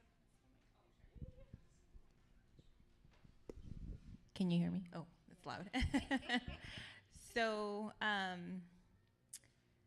think my question is, it's a couple of things. So I grew up with this concept of when someone needs help, that you jump in 110%, not even thinking about it, and also not thinking about yourself. So it's this idea of like, I'm going to sacrifice myself.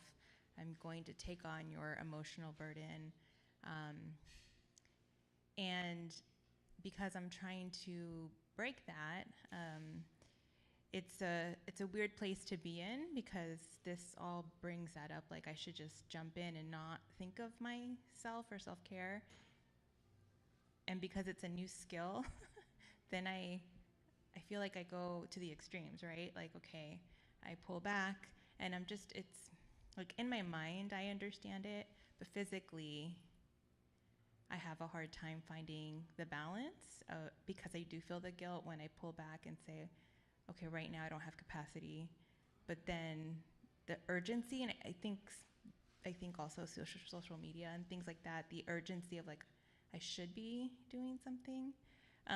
So my question is, on a physical level, on a tomorrow or the next day level, how do you manage that? Like, how do you, on a day-to-day, like, because it's literally just something I feel I either go all the way one way or all the way the other, and there's always guilt with it. And then the second question is, okay, yes, I'm trying to, when I do try to do self-care and I quote unquote indulge in something where I feel happiness that I haven't felt in a long time, there's like that feeling, and then I want to pull back because, like, how dare I, right? And so it's just been a really weird, and it puts me in this immobilization where I don't know what to do. And so, like, I have a birthday coming up, and I'm like, there's some really positive things around that birthday. And I also think, wow, how can I sit with all this joy and show it? Even though I know that that's a radical act, it's still in my body. Like, it just feels weird. So how do you, like, on a day-to-day level, I know on an intellectual level, we all can say, oh yeah, we do this, but I'm saying, like, just tomorrow, what are some things that we can do to help with that? So I thought that was a big question. Great question. That's a good question, because there are a lot of things that I now do that I used to hate to do, and I feel like, oh, why do I have to? But then, like, doing them, I'm like, oh shit, why didn't I do this earlier? One thing that I am learning and I've been practicing is recapitulación. And so this is an ancient Toltec practice of every night just taking, and it's a type of meditation, but it's literally recapping your day, right? And it's from when I woke up in the morning, what I did, and not necessarily getting caught up in like the emotions or like the whatever happened, but like seeing it through like a third person, like, oh shit, that happened, oh da da da da. And this practice has helped me. Meditation helped me first, though, I'll say that much. Meditation helped me be able to face daily challenges, porque in the fashion industry, you know that movie, The Devil Wears Prada, that shit is real. So like even just focus, clarity, y seguir. Recapitulación has helped me even deepen that, to acknowledge things that I didn't even know would have affected me the way they did. That's my practice. And and in order, and it's literally that, just sitting at the end of the day and recapping your whole day. If you want to write notes, you write notes. If not, just take it in. So yeah, that's been my daily practice. That is so powerful. I think that's important to reflect, right? Because we're so, because I can relate to so much of that, right? Who else can like see, you know, yeah, we're not alone in this. We need, time to reflect and just be like, whose story is this, right? And it's so automatic that it's like, it's el sistema nervioso, right? So we have un susto muy grande. We have such a big fear that's the trauma, right? Like, right? And so you're having a trauma response. You know, I know that, for example, like, if I experienced joy, you know, when my parents were so stressed, there was a messaging there, right? ¿Qué haces aquí sentada? Ándale, ponte a limpiar los trastes, you know? Everybody flinched. I said, you know? Even my dad's keys, when he would come to, like, I hear him coming through his steps, right? So this is like knowing our body and being like, oh, recognize it. I'm having a trauma response, and so what is this? Do I want to fight it? Do I want to like, do I want to run away from it? Do I freeze, or do I start people pleasing, fawning? That's the other one, right? So a lot of the like, wow, me like not celebrating myself, like who am I pleasing here? When I know cognitively, like this is la resistente, like this is a rite of passage. It's significant. So alchemizing that part, which causes the mind inflammation, right? Se te inflama la mente de tanto that you can't think. And so we go to the body. So I love, like, take a moment to sit down, like see where you can get that to flow. It's stuck. So that threat response is supposed to get out of your body. And sometimes we need to help it. So it's through movement, right? Bailalo. Literally shake it from, let's take a ver, page. que nos enseñe. Mira, así, mira. But there's also like the like, like getting it out of our joints. That's where things get stuck. And then una limpia tú misma, right? Like just all the way down, and trust that Mother Earth has your back. She wants you to be happy. You're her daughter, you're her child, right? Like your joy transmutes so much. I'm getting emotional because like your love, your happiness means so much to somebody else. Like when someone smiles to me and I'm having a really hard day, they don't even understand what they just did for me, right? You celebrating your birthday gets passed on to be like, I can celebrate my birthday too, right? So it is challenging. I'm not going to say it's going to be gone, but do try to, like literally shake it off, however that is, and dance through like yoga. I just really like learn from our other brothers and sisters, our animals, when they're stressed, they shake it, right? So however you can, sacar el susto, los nervios, because it's just automatic. So we get to rewrite our story, let's really go into like, what's my story, and passing that on. The other one that I think can be really helpful is our voice has so much power. There's so much frequency here. So what we're experiencing is, this is really important. So we have these dynamics that are like, oh, like, like our family dynamics are toxic. That's culture. That's like, well, that's how it is. We have to decipher between la cultura is our traditions. Toxic patterns are not our cultura. That's different. So if we can look at that differently and be like, where did this come from? Like, who the culture wants you to celebrate. That's why we're here. That's why when we feel like we're thriving, it's because that's la cultura si cura. But toxic family dynamics most likely got passed on from systems of oppression, right? They had to do a lot of that to survive. They had to throw in everything so that someone else could survive, right? So then it became a value system.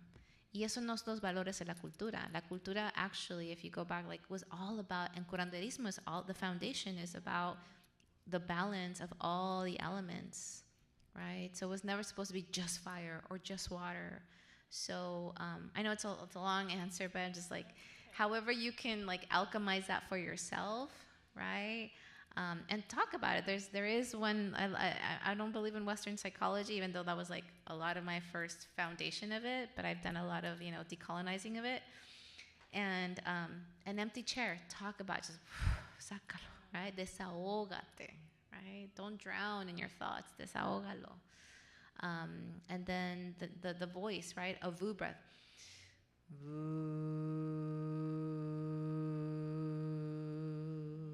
So that just connects from the nervous system that's connected here to the vagal nerve, but it's como un árbol, really, if you look at it. And so it connects us to release. So those are some things you could do every day. Yeah. Thank you, Ali. Thank you, Rita. You doing that practice right now reminds me of when we do a grito.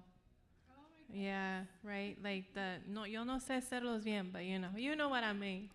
Ándale, there we go. One of those. One of those. It's definitely, you can still pull something out of there. So keep in mind when you're doing a grito, that's healing too. That's healing. So I'm going into a topic of supporting children and elders. How can we help children name and process fear of trauma, especially when someone they love is taken or at risk? What stories, rituals, or practices can support children's emotional well-being? What role do elders play in sustaining spiritual resilience within a family or community? How do we care for our elders' wellness, especially their emotional and spiritual needs in these times? And I know that was a lot of questions, but I can keep repeating them if you guys like.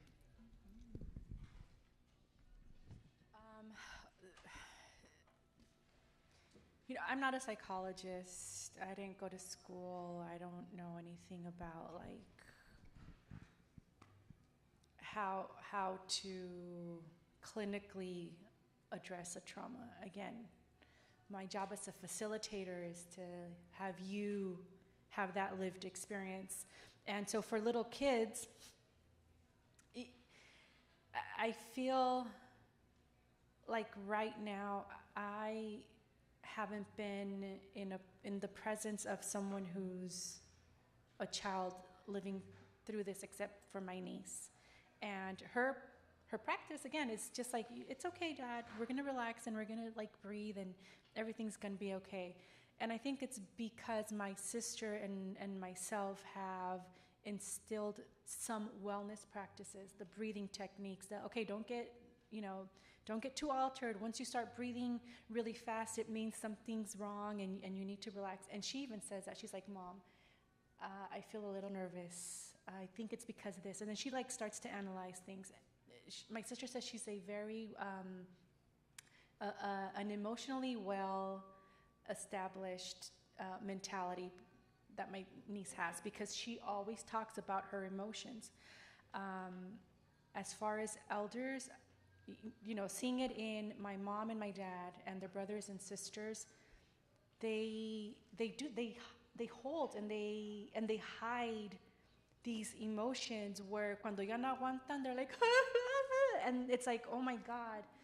And they hide it so well que ni te das cuenta. You're like, oh, all this stuff has been happening. And so I think the same advice I would give elders is no me tienes que decir todos tus secretos. I don't need to know it. Whenever you're ready. But I can tell something's happening. Take a moment to breathe. Hay que sentarnos. Hay que tomarnos un cafecito, un té, whatever. Limpiando los frijoles. Oh my God, that is therapy right there. I think all those things are ways to not just help them help themselves, but also help you not have that trauma of shit, I can't, I know something's wrong and I don't know what it is, and trying to figure it out. No, I'm doing everything I can. We're, hashing it out. You're not therapizing them. Yes. That's how I would approach those things. See. Yeah, 100%.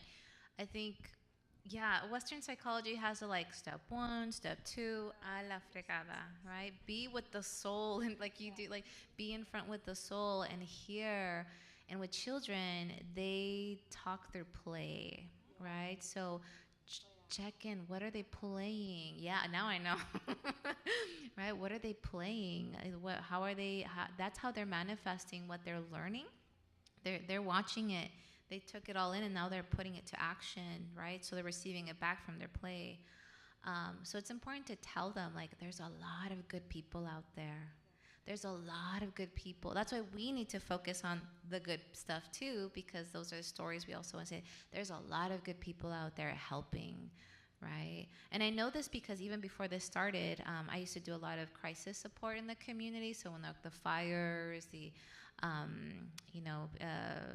just people who lost, students through the loss of a child, through whatever reason it was, there was questions, there was confusion, and so they're looking for answers, and they look to the people that they trust. Like one day I was with my daughter out at the playground, and I heard there was this kid he was just on his phone, and I was like, oh, he's probably playing some game. Pero no, he turned to his dad and he said, is this ever going to be over? And his dad was like, ¿de qué? He's like, are the raids ever going to be over? He was like 10. He's here. Why is he here, right? It was porque ver lo que papá también está, And yes, we need to be informed that it's important.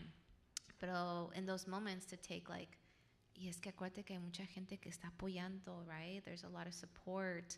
We're not alone. We're a community. Because then we have this opportunity to teach them going away from this individualistic lens of like, we have to do it all, right?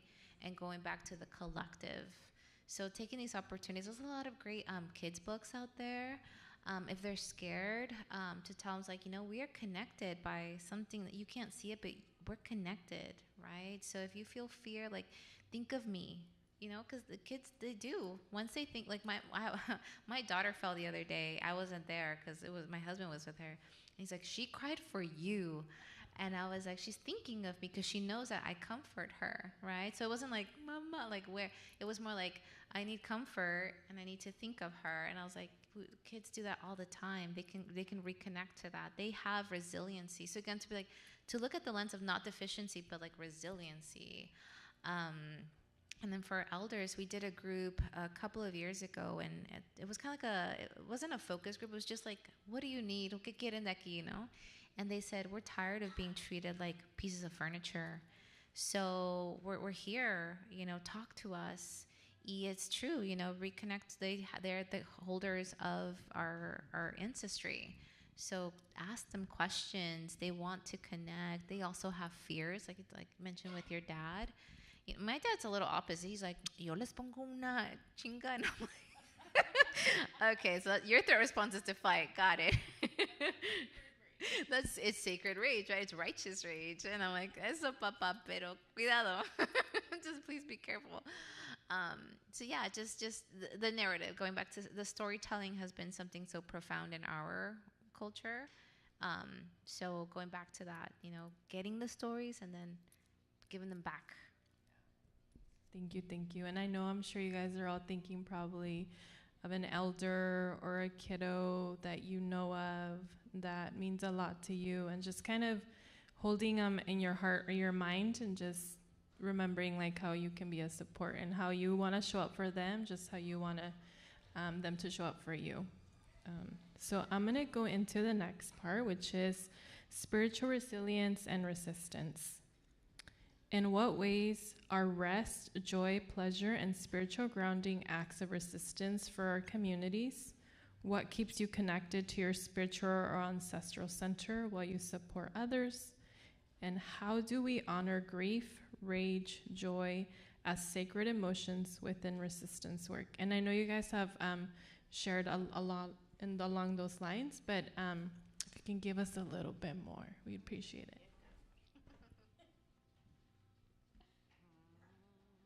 Oh my God. For me, literally, it's been screaming into my pillow. Chingada madre. Bawling and crying hasta que ya no pueda. And and I do it in private porque tampoco me gusta que, I love my husband, but he'll be like, are you okay? But then he'll freak out like, oh my God, are you? And I'm like, I'm just like letting it out. And he's like, all right. It's not about you. Yeah, exactly. It's not about you. I'm trying to let it out. Déjame en paz. It's also, physically, you literally, you have to shake it out. You have to get it out. Cualquier forma de que te salga, just do it. For me, it's been yoga. For me, it's been slow movement in the practice of Kinam. And now I'm going to take on running. And because, that physical movement literally gets you into the present moment. You have to focus on, like, oh, if you're doing yoga, que no me caiga, or, am I breathing right? Or, where am I breathing? Where's that next breath coming? When you're running, you're literally in the zone. You just, no te quieres caer. You got to make sure that you're keeping up the pace. So physically, for me, is where it's my go-to place. I wish I could share that with a lot of people, but I really have to hone in on, like, who my students are. Elders can't do things. Young children a veces no ponen atención. And so for those that are able-bodied, that, have some kind of already idea that they really do, want to come in tune into these health practices, that's who I like to be more physically active with, and again, having them live that lived experience. So,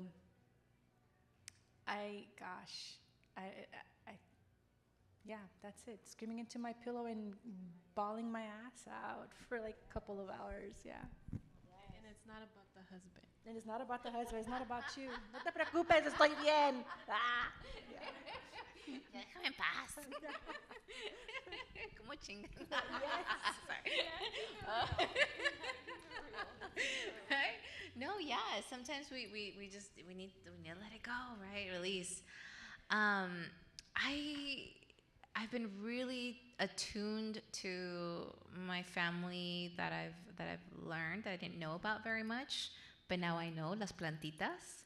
How much medicine they hold, how much, so I got really into cacao, and now I offer cacao ceremonies just because there's so much ancient wisdom, and it embodies all the elements, right? When tú haces un tecito, right, you need the fire, right? You have the earth, the plant, and then how I talk to it. I'll talk to my tea and be like, por favor, ayúdame, apóyame. And whenever I see a plant or I want to take some, I ask like for permission. Like I have a relationship, and they're everywhere. They're everywhere, right? Where some people call them their weeds. I'm like, no, this is manzanilla. What are you talking about? I'm gonna take. I'm like, that's lemongrass. What do you know? So I'm like the dandelions, right? So they're everywhere, and I did a group the other day, and they're like, people think I'm weird because I talk to the ocean and I talk to the trees. I was like, you're in the wrong community, because it was actually weird if you didn't. That's all colonization, right? Oh, you're weird for that. No, like it was weird if you didn't have a practice, if you didn't know that everything has a spirit, then you were weird, right? But things got flipped around. So connecting to nature, I think, is just a great way to connect to our spirit, and calling it in, right? Because tenemos un susto. The collective trauma is un susto grande. So we're going to experience it constantly. It's not going to be like, oh, I healed and then I'm fine. I always say, es como que limpias tu cocina, right? Every day. It's going to be the same thing. How are you going to clean? Yeah. Ideas que no. Right? And so bringing it back in, like how, for me, it's been nature. Being in nature is just kind of automatic, fast. Thank you, ladies. And so we're coming to our closing reflection. And the question is, if you could offer one affirmation practice or blessing for someone in the audience to carry with them tonight, what would it be?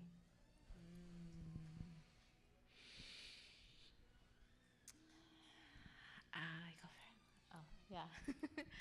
I think for me is express however you can express it, right? Depression comes from depressing, right? Keeping it in. So express yourselves, and I want to offer just, like un canto, right? And the beat of my heart, whereas my heart, and it's the spirit world right there, right? So les ofrezco una canción rapidito nada más. Oh Madre Tierra, oh Padre Padre Sol, yo te entrego mi dolor, conviértelo en amor, oh Madre Tierra. Oh Padre Sol, yo te entrego mi rencor, conviértelo en amor. So to say, to just transform it, give it pain, rage, let it be given. That can also be given. You don't have to hold it in. I wish I could sing. Pero no voy a intentarlo.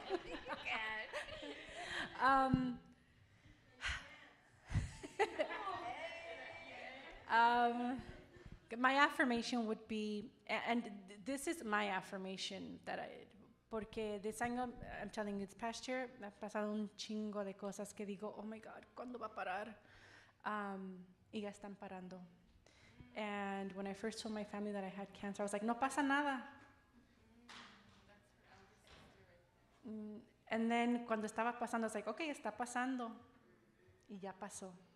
And so for me is when when stuff just comes at you, you're like, take that breath, assess, don't freak out, and if you do, it's okay. Pero no pasa nada.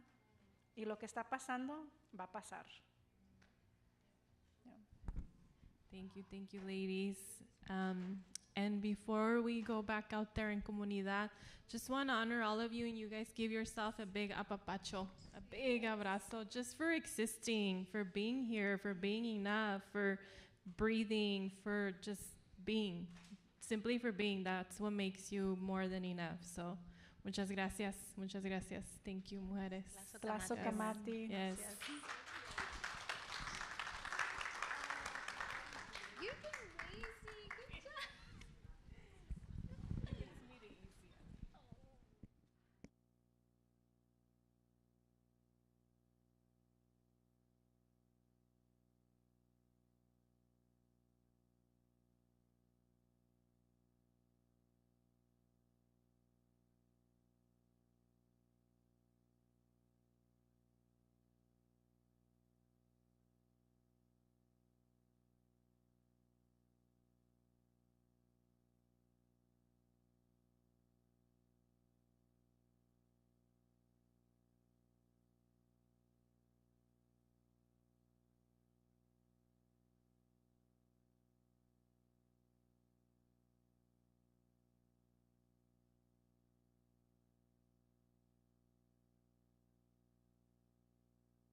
need it for the record? Where do I begin?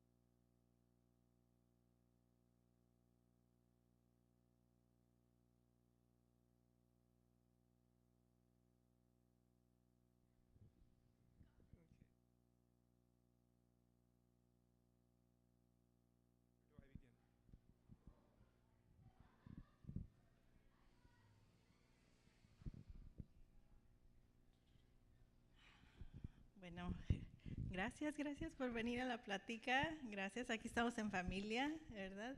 Le quiero dar la bienvenida a Roberto, Dr. Roberto.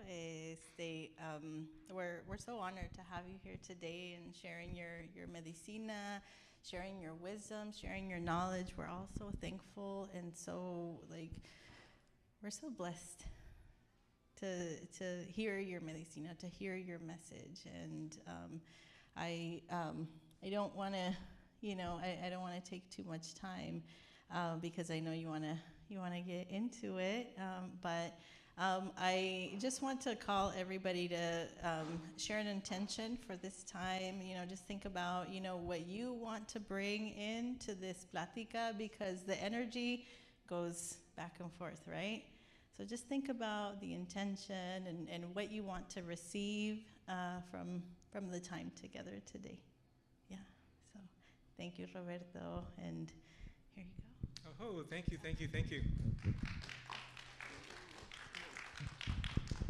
Okay, good folks. I'm so glad to see you here. This is the first time this event has happened. So when Pati had the vision, she didn't know, look, Roberto, I don't know if there's going to be 2 or 3 people or 200 or 300 people. So you come prepared for all possibilities. So in a lot of ways, I thought there would be many more, but the reality is we're here. And I respect and treasure the fact that you're here because there's a purpose, there's a reason for this. So this workshop is on Por Vida Medicine. Por Vida Medicine, increase your happiness, health, and yes, power. So in a lot of ways, that's the intent, is to share with you a way of looking at the world, the way of looking at medicine that comes from an indigenous space, an indigenous perspective. The reality is that our indigenous antepasados carried so much different wisdom of how to look at the world, be in the world, so that we nurture more goodness for ourselves and others. But a lot of that was lost. When the invasion came over in terms of European people over to the Americas or Turtle Island, they wiped out a lot of that wisdom that was documented actually in books. So in a lot of ways, we're recapturing it. We're reconnecting with it. And that's why I was very glad for this opportunity, because it allows me to share with you a little bit more about Por Vida Medicine, a medicine that is about nurturing our ability to be more for life, love, and our positive evolution. So there's not a lot of us here, so I may kind of make this more interactive. So first of all, just from folks here, why are you here? Why are you here right now? Because you could be outside in the solecito, or you could be back home taking care of chores, but you're here.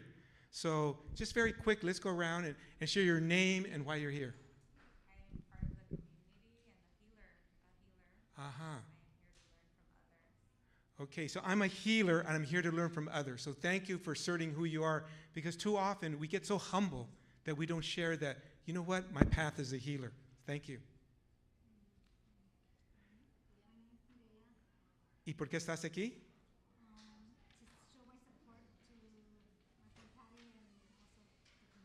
Okay, so I'm here to kind of bring my support energy for Pati and everyone else who's here. Yes?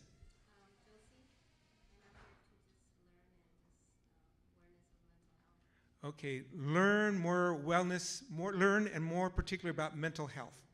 Okay, yes?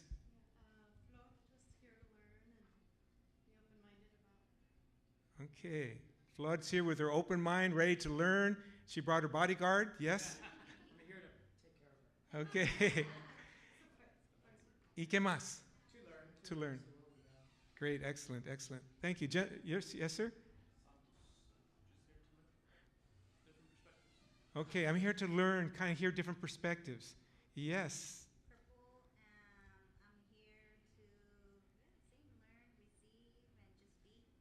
Okay, so purple, I'm here to learn, receive, and be. Be my persona, be my person. Yes.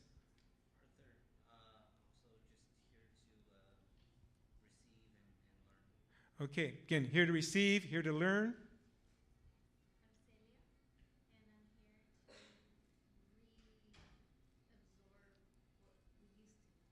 Okay, I'm here to reabsorb what we used to know. Because in a lot of ways, we have a lot of this entendimiento, we have a lot of the wisdom in our persona, but it's like, well, is that my intuition, or is that, do I know it or not know it? So here to reclaim our wisdom. Okay, real good. Thank you.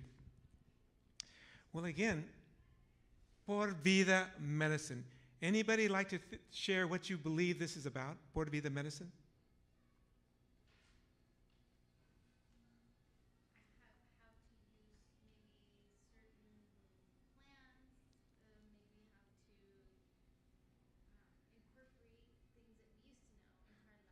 Okay. Okay.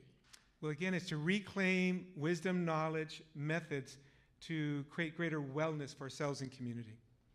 Okay, Por Vida, for life, love, and growth and our evolution. Por Vida Medicine is to nurture our ability to be more our full persona. We're all here on Mother Earth as spirits from the universe. We're here on this tierra to take this opportunity to learn lessons, to evolve our spirit, to evolve our persona. And our essence is Por Vida. Our spirit essence is for life, love, and evolution. But in many ways, we're not taught that, so we don't know that. And so when you talk about reclaiming, it's about reclaiming that our spirit essence is Por Vida. Sometimes the church teaches us, oh, you know what, we're all inherently sinful.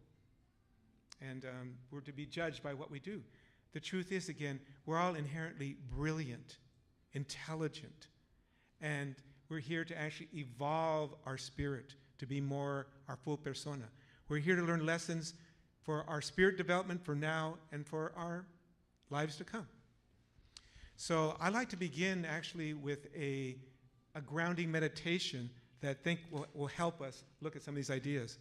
So can you take this around and gift each person one of these blue stones or blue rocks, marbles? Okay. So these blue stones, I took to the ocean yesterday to bless them. So they have a lot of blessed energy, and they have a purpose. And we're going to connect with that purpose in just a moment.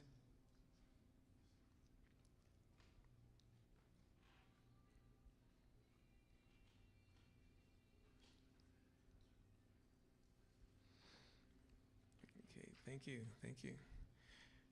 Okay, we're going to begin with a meditation, but it's a meditation to ground us, but also to bless this little stone so it becomes something for our own medicine bag to help us connect to our strength and positivity when we need it. So I'm going to ask us all to close our eyes in a moment, but I'm going to ask you to help me, because I'd like you to be breathing in a way to fully nurture our full persona. So before you close your eyes, let's see.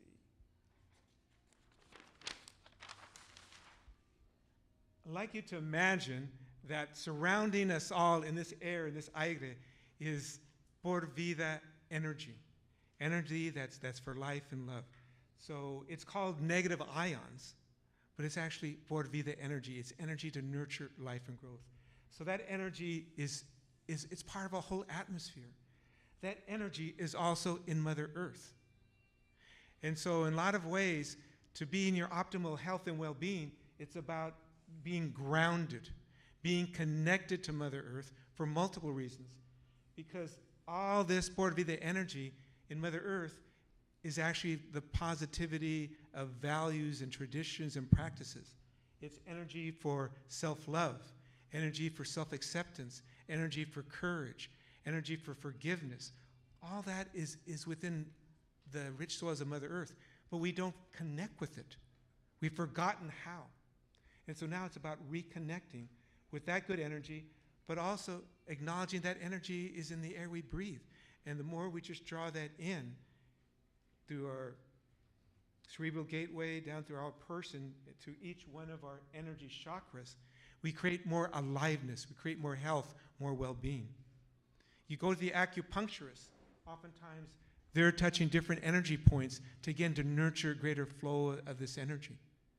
So what we're going to do right now is a meditation to kind of engage ourselves in drawing in Pura Vida energy, to energize our full person, and ultimately to ground, and then to do a little blessing with this stone here so we can use this within our own medicine bag. So now I'll invite you to close your eyes. Put your hand on your belly. So breathe in and lift up that hand. Hold it and exhale. Again, breathe in. Breathe out. Okay, find a rhythm to your breath that helps you feel fully present. Your rhythm. You're breathing in, you're exhaling. With each breath, you nurture those 5 trillion cells in your body to be more healthy and well.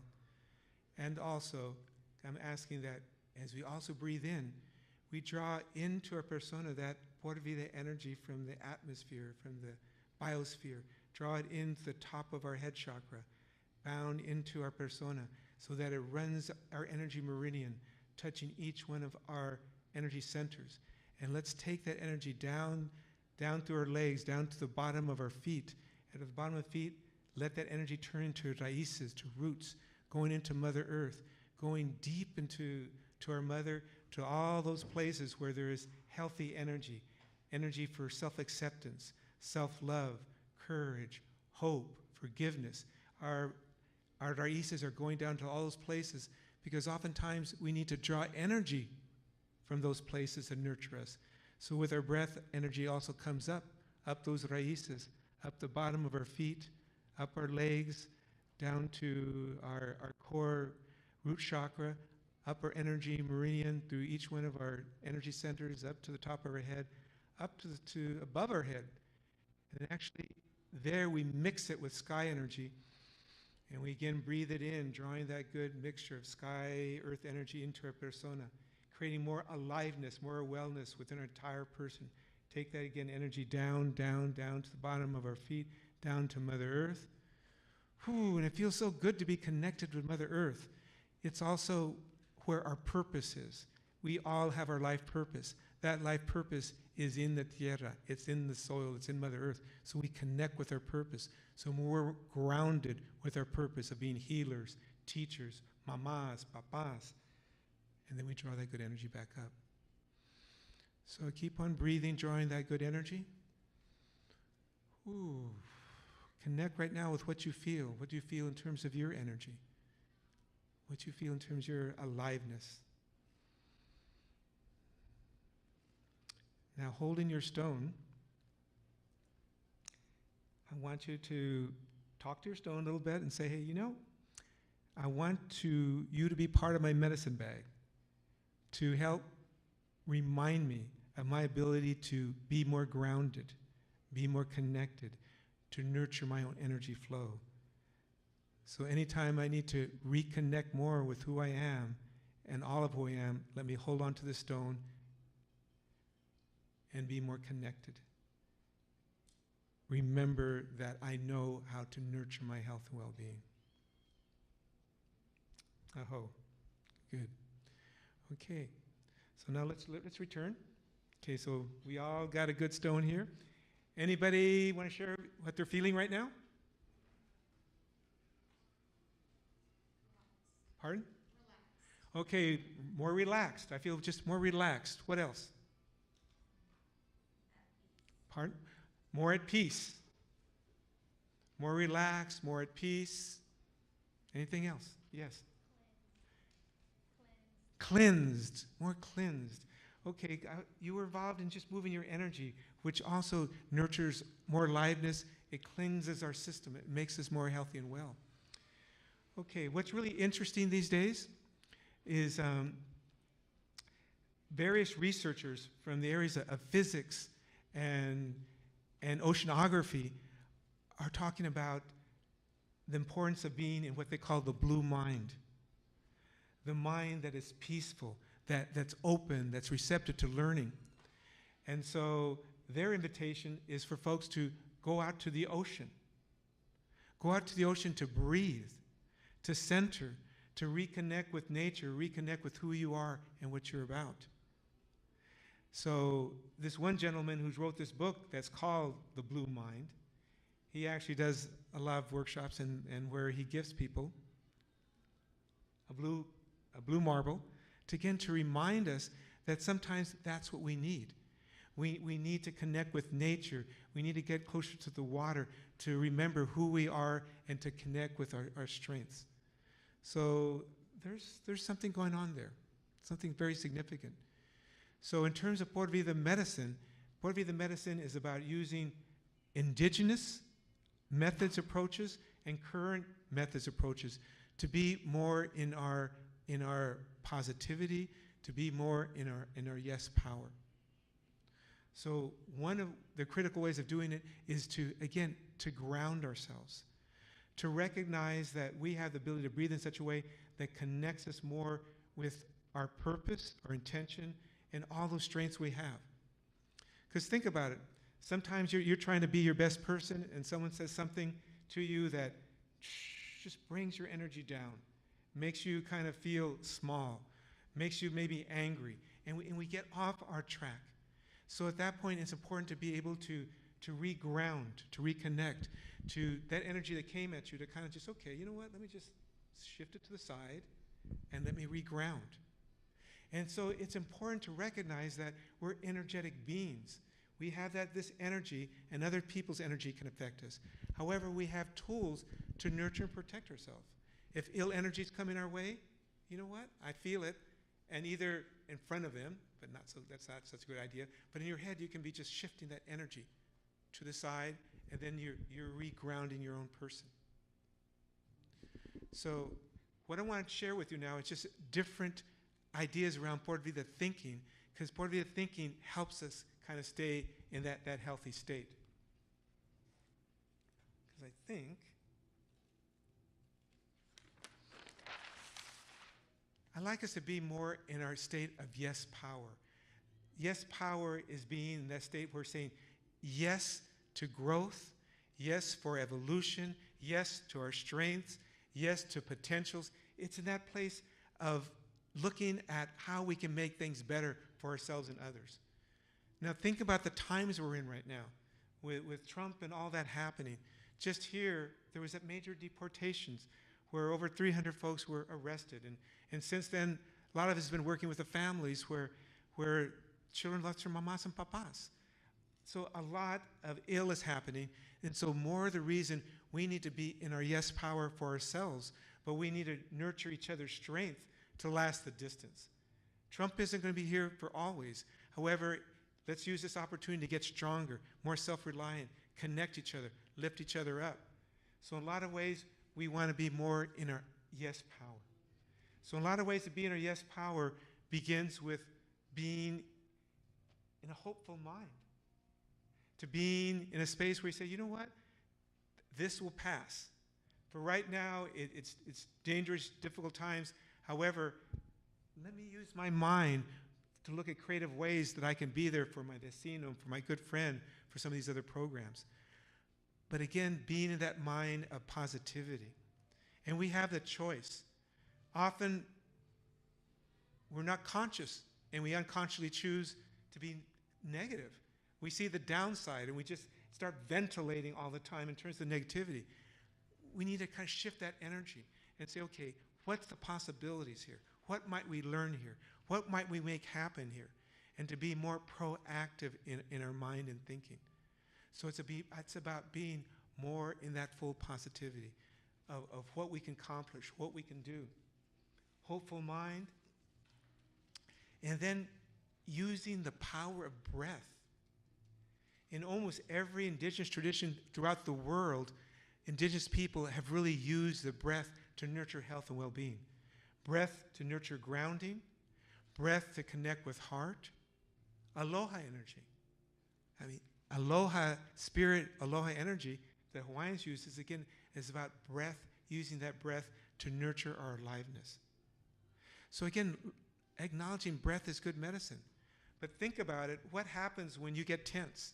You kind of, and it's shallow breath. So most of us aren't fully utilizing our breath. So one level is just to remember, you know what?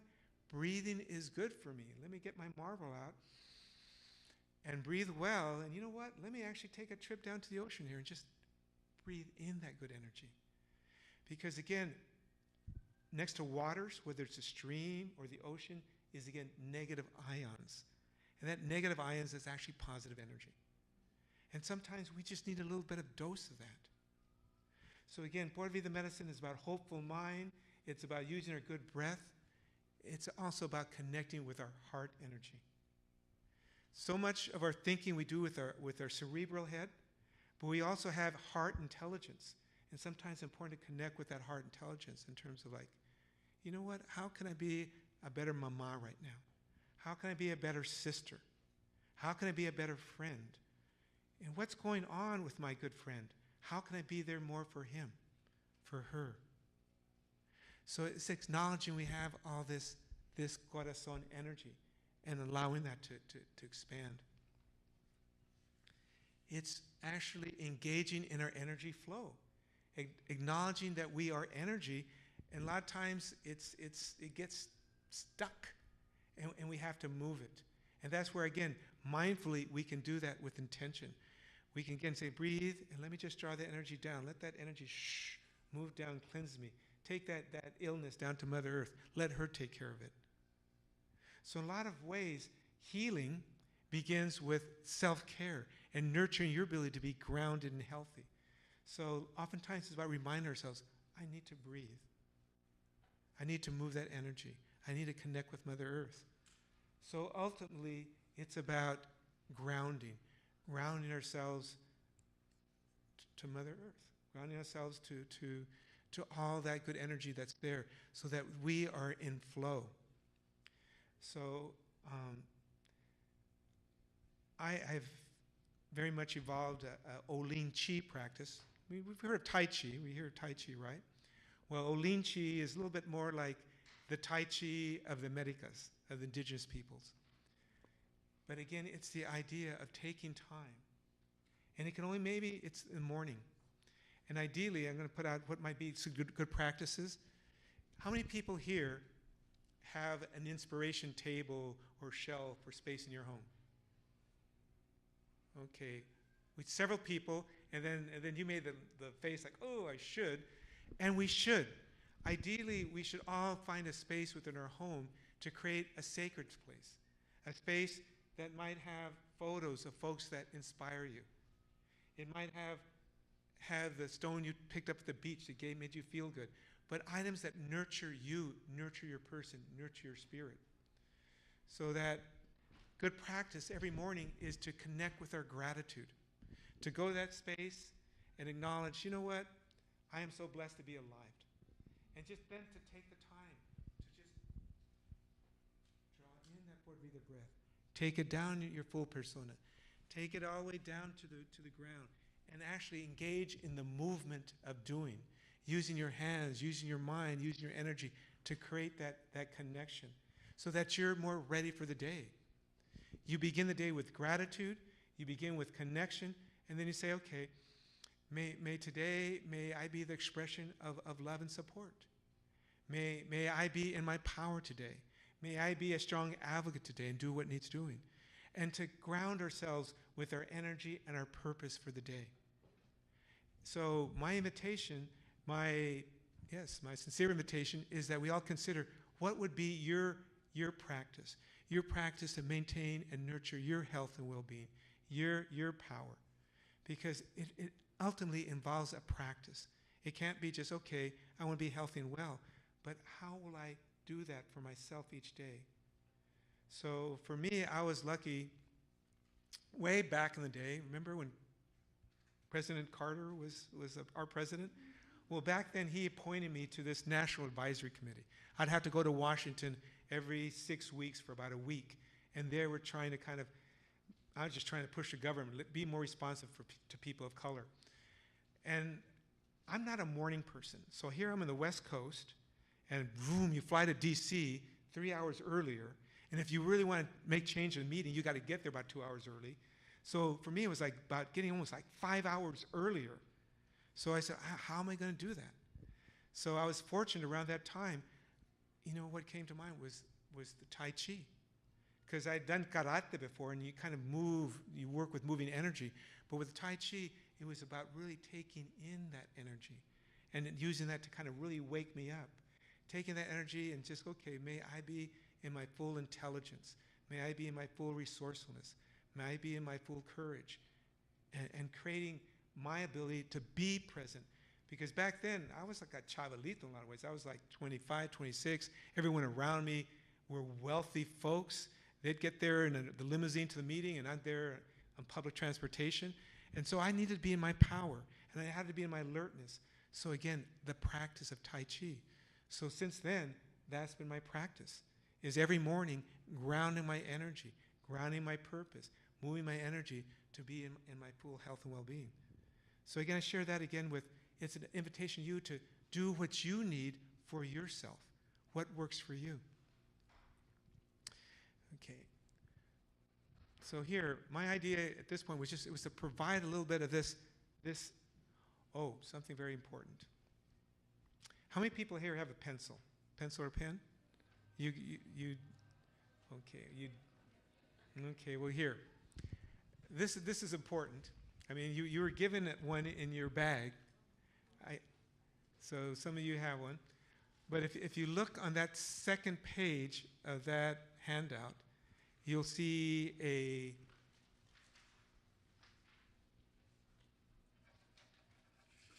you'll see this motif up here in the corner. Okay, and this motif here, this is in powerful leadership development, human development medicine from the people, from the Toltecs.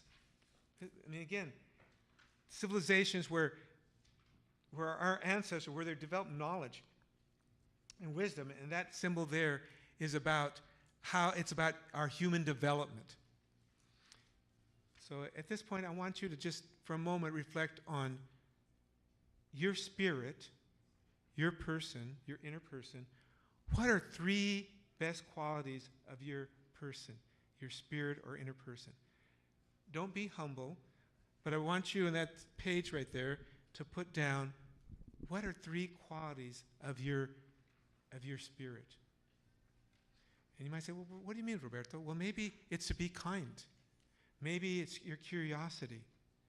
Maybe it's, your commitment to be a good mama, a good parent. The 3 of your best qualities. 3 of your best qualities. And you could think it, but it does something else when you write it down. So if you can, write down, what are those 3 of your best qualities? 3 de tus mejores calidades. You need a pen? Here, borrow mine.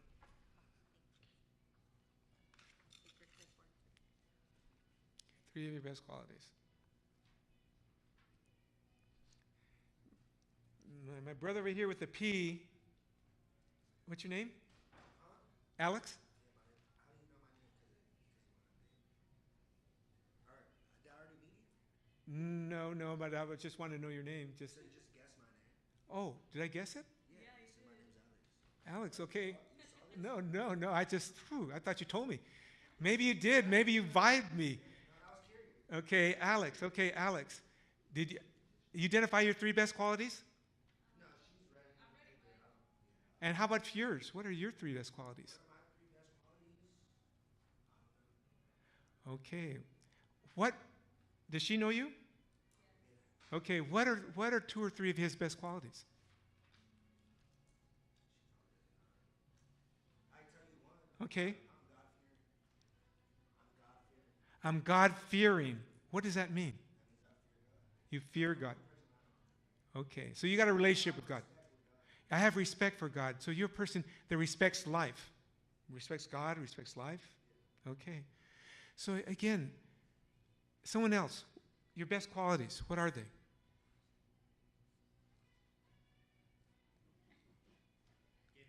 Giving. I'm a giving person. What else? I'm on time. I'm punctual. I'm giving. I'm on time. Yes, yes, yes. How about yourself?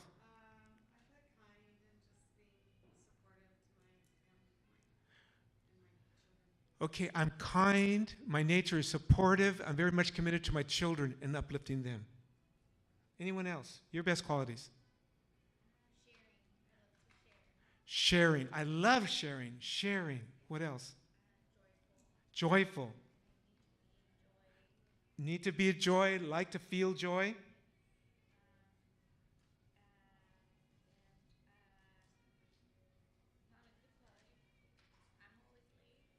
No. I want to hear the positive. I want to hear the positive. Here, think a little bit then. You're into improving. You're into improving. You're into developing your person. How about you? Giving, positive, caring, yes. Okay, multitask. I can take care of a lot of stuff, and I'm very caring. Okay, yes.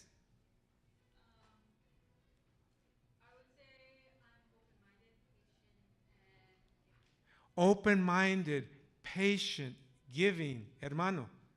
Tu calidades mejores, your best qualities. Detail. Okay, the Aguila perspective, you see the big picture and you see the detail. And so you're good at the detail. What else? Dependable.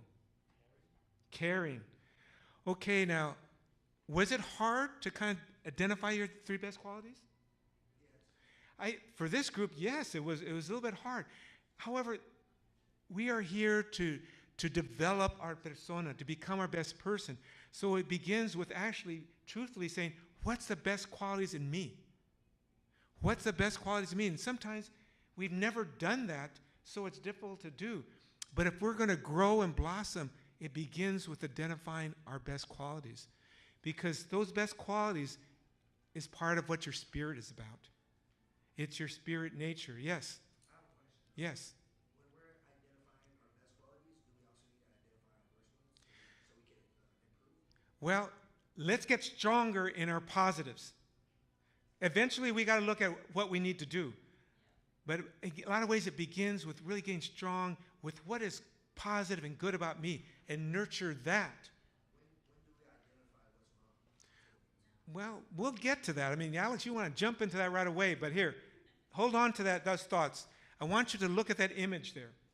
Look at that image, and what do you see in that image? What do you see in this image? Oh, you see yourself. Oh, great, good. Okay, that image, you see this pájaro? You see that bird? Okay, that bird, it has its wings open. Okay? Look at the middle of that bird. The middle of that bird is the corazón, the heart. The middle of the bird is the corazón, the heart. So the wings open are its strengths.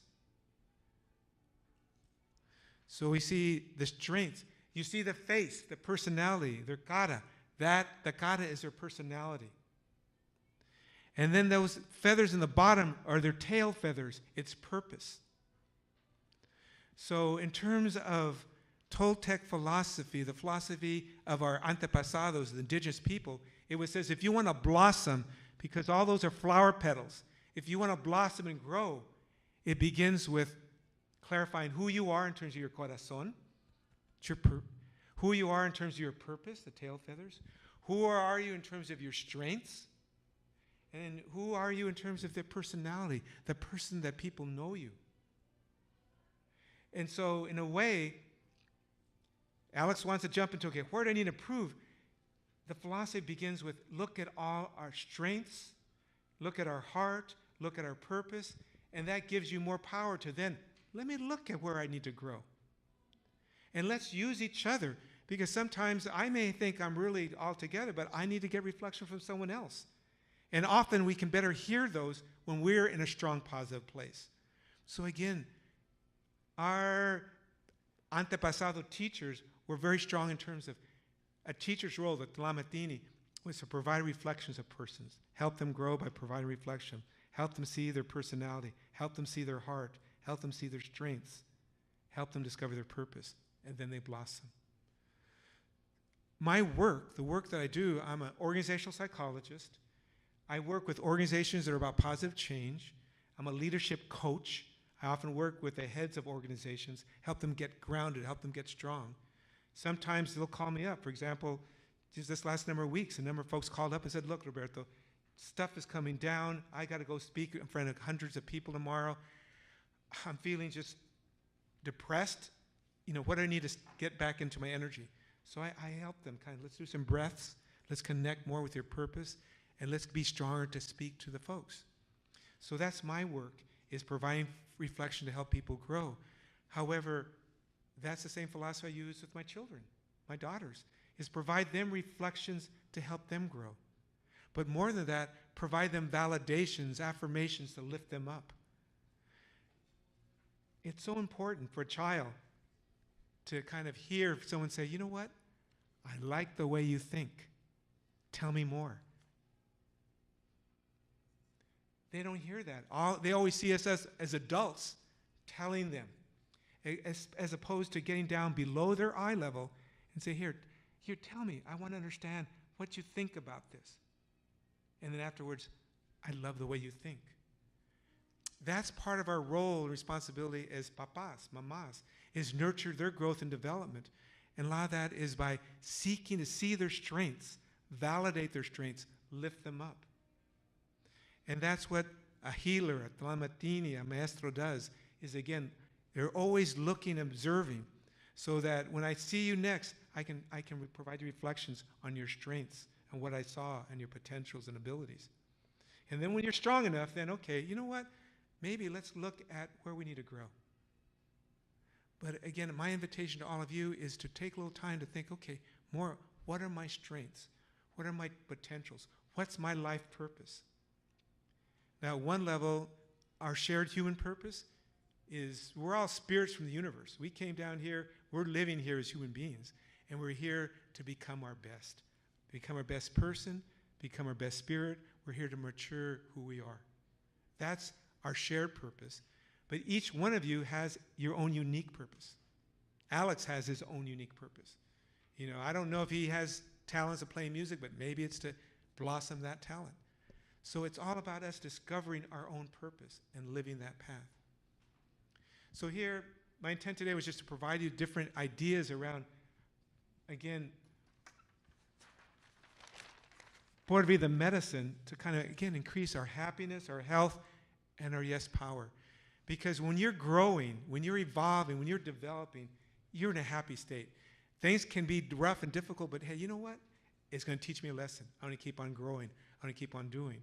And if you're living in a Por Vida way, you're lifting other people up all the time. Yes, sir. What does Por Vida mean?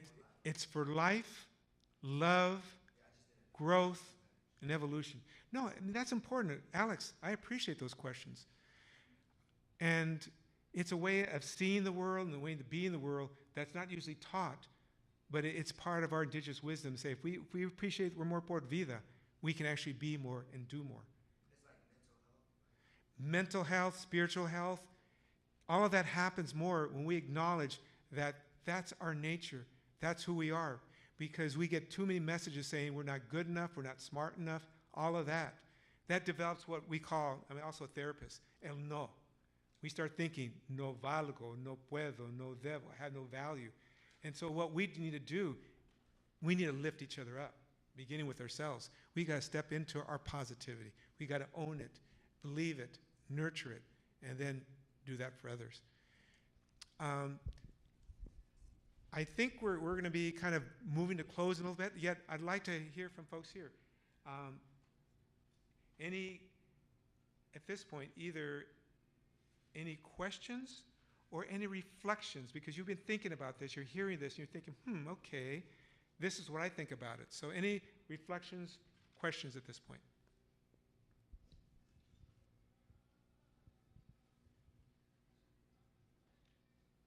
Okay. Yes.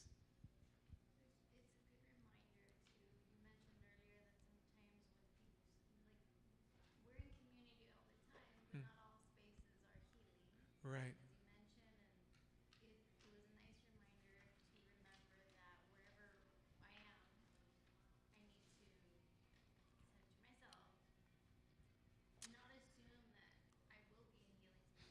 Okay. Okay. We are the leader for our own person. We are the leader teacher of our own person. And what is critical is that we continue to look at being grounded. Ideally, before we leave to go out to work, is we ground ourselves, connect with our gratitude, connect with our positivity, and say, you know what? I'm going to go out to the world. I'm going to smile on others, give them smiling energy, lift them up, whatever it is. But that we ground before we go out.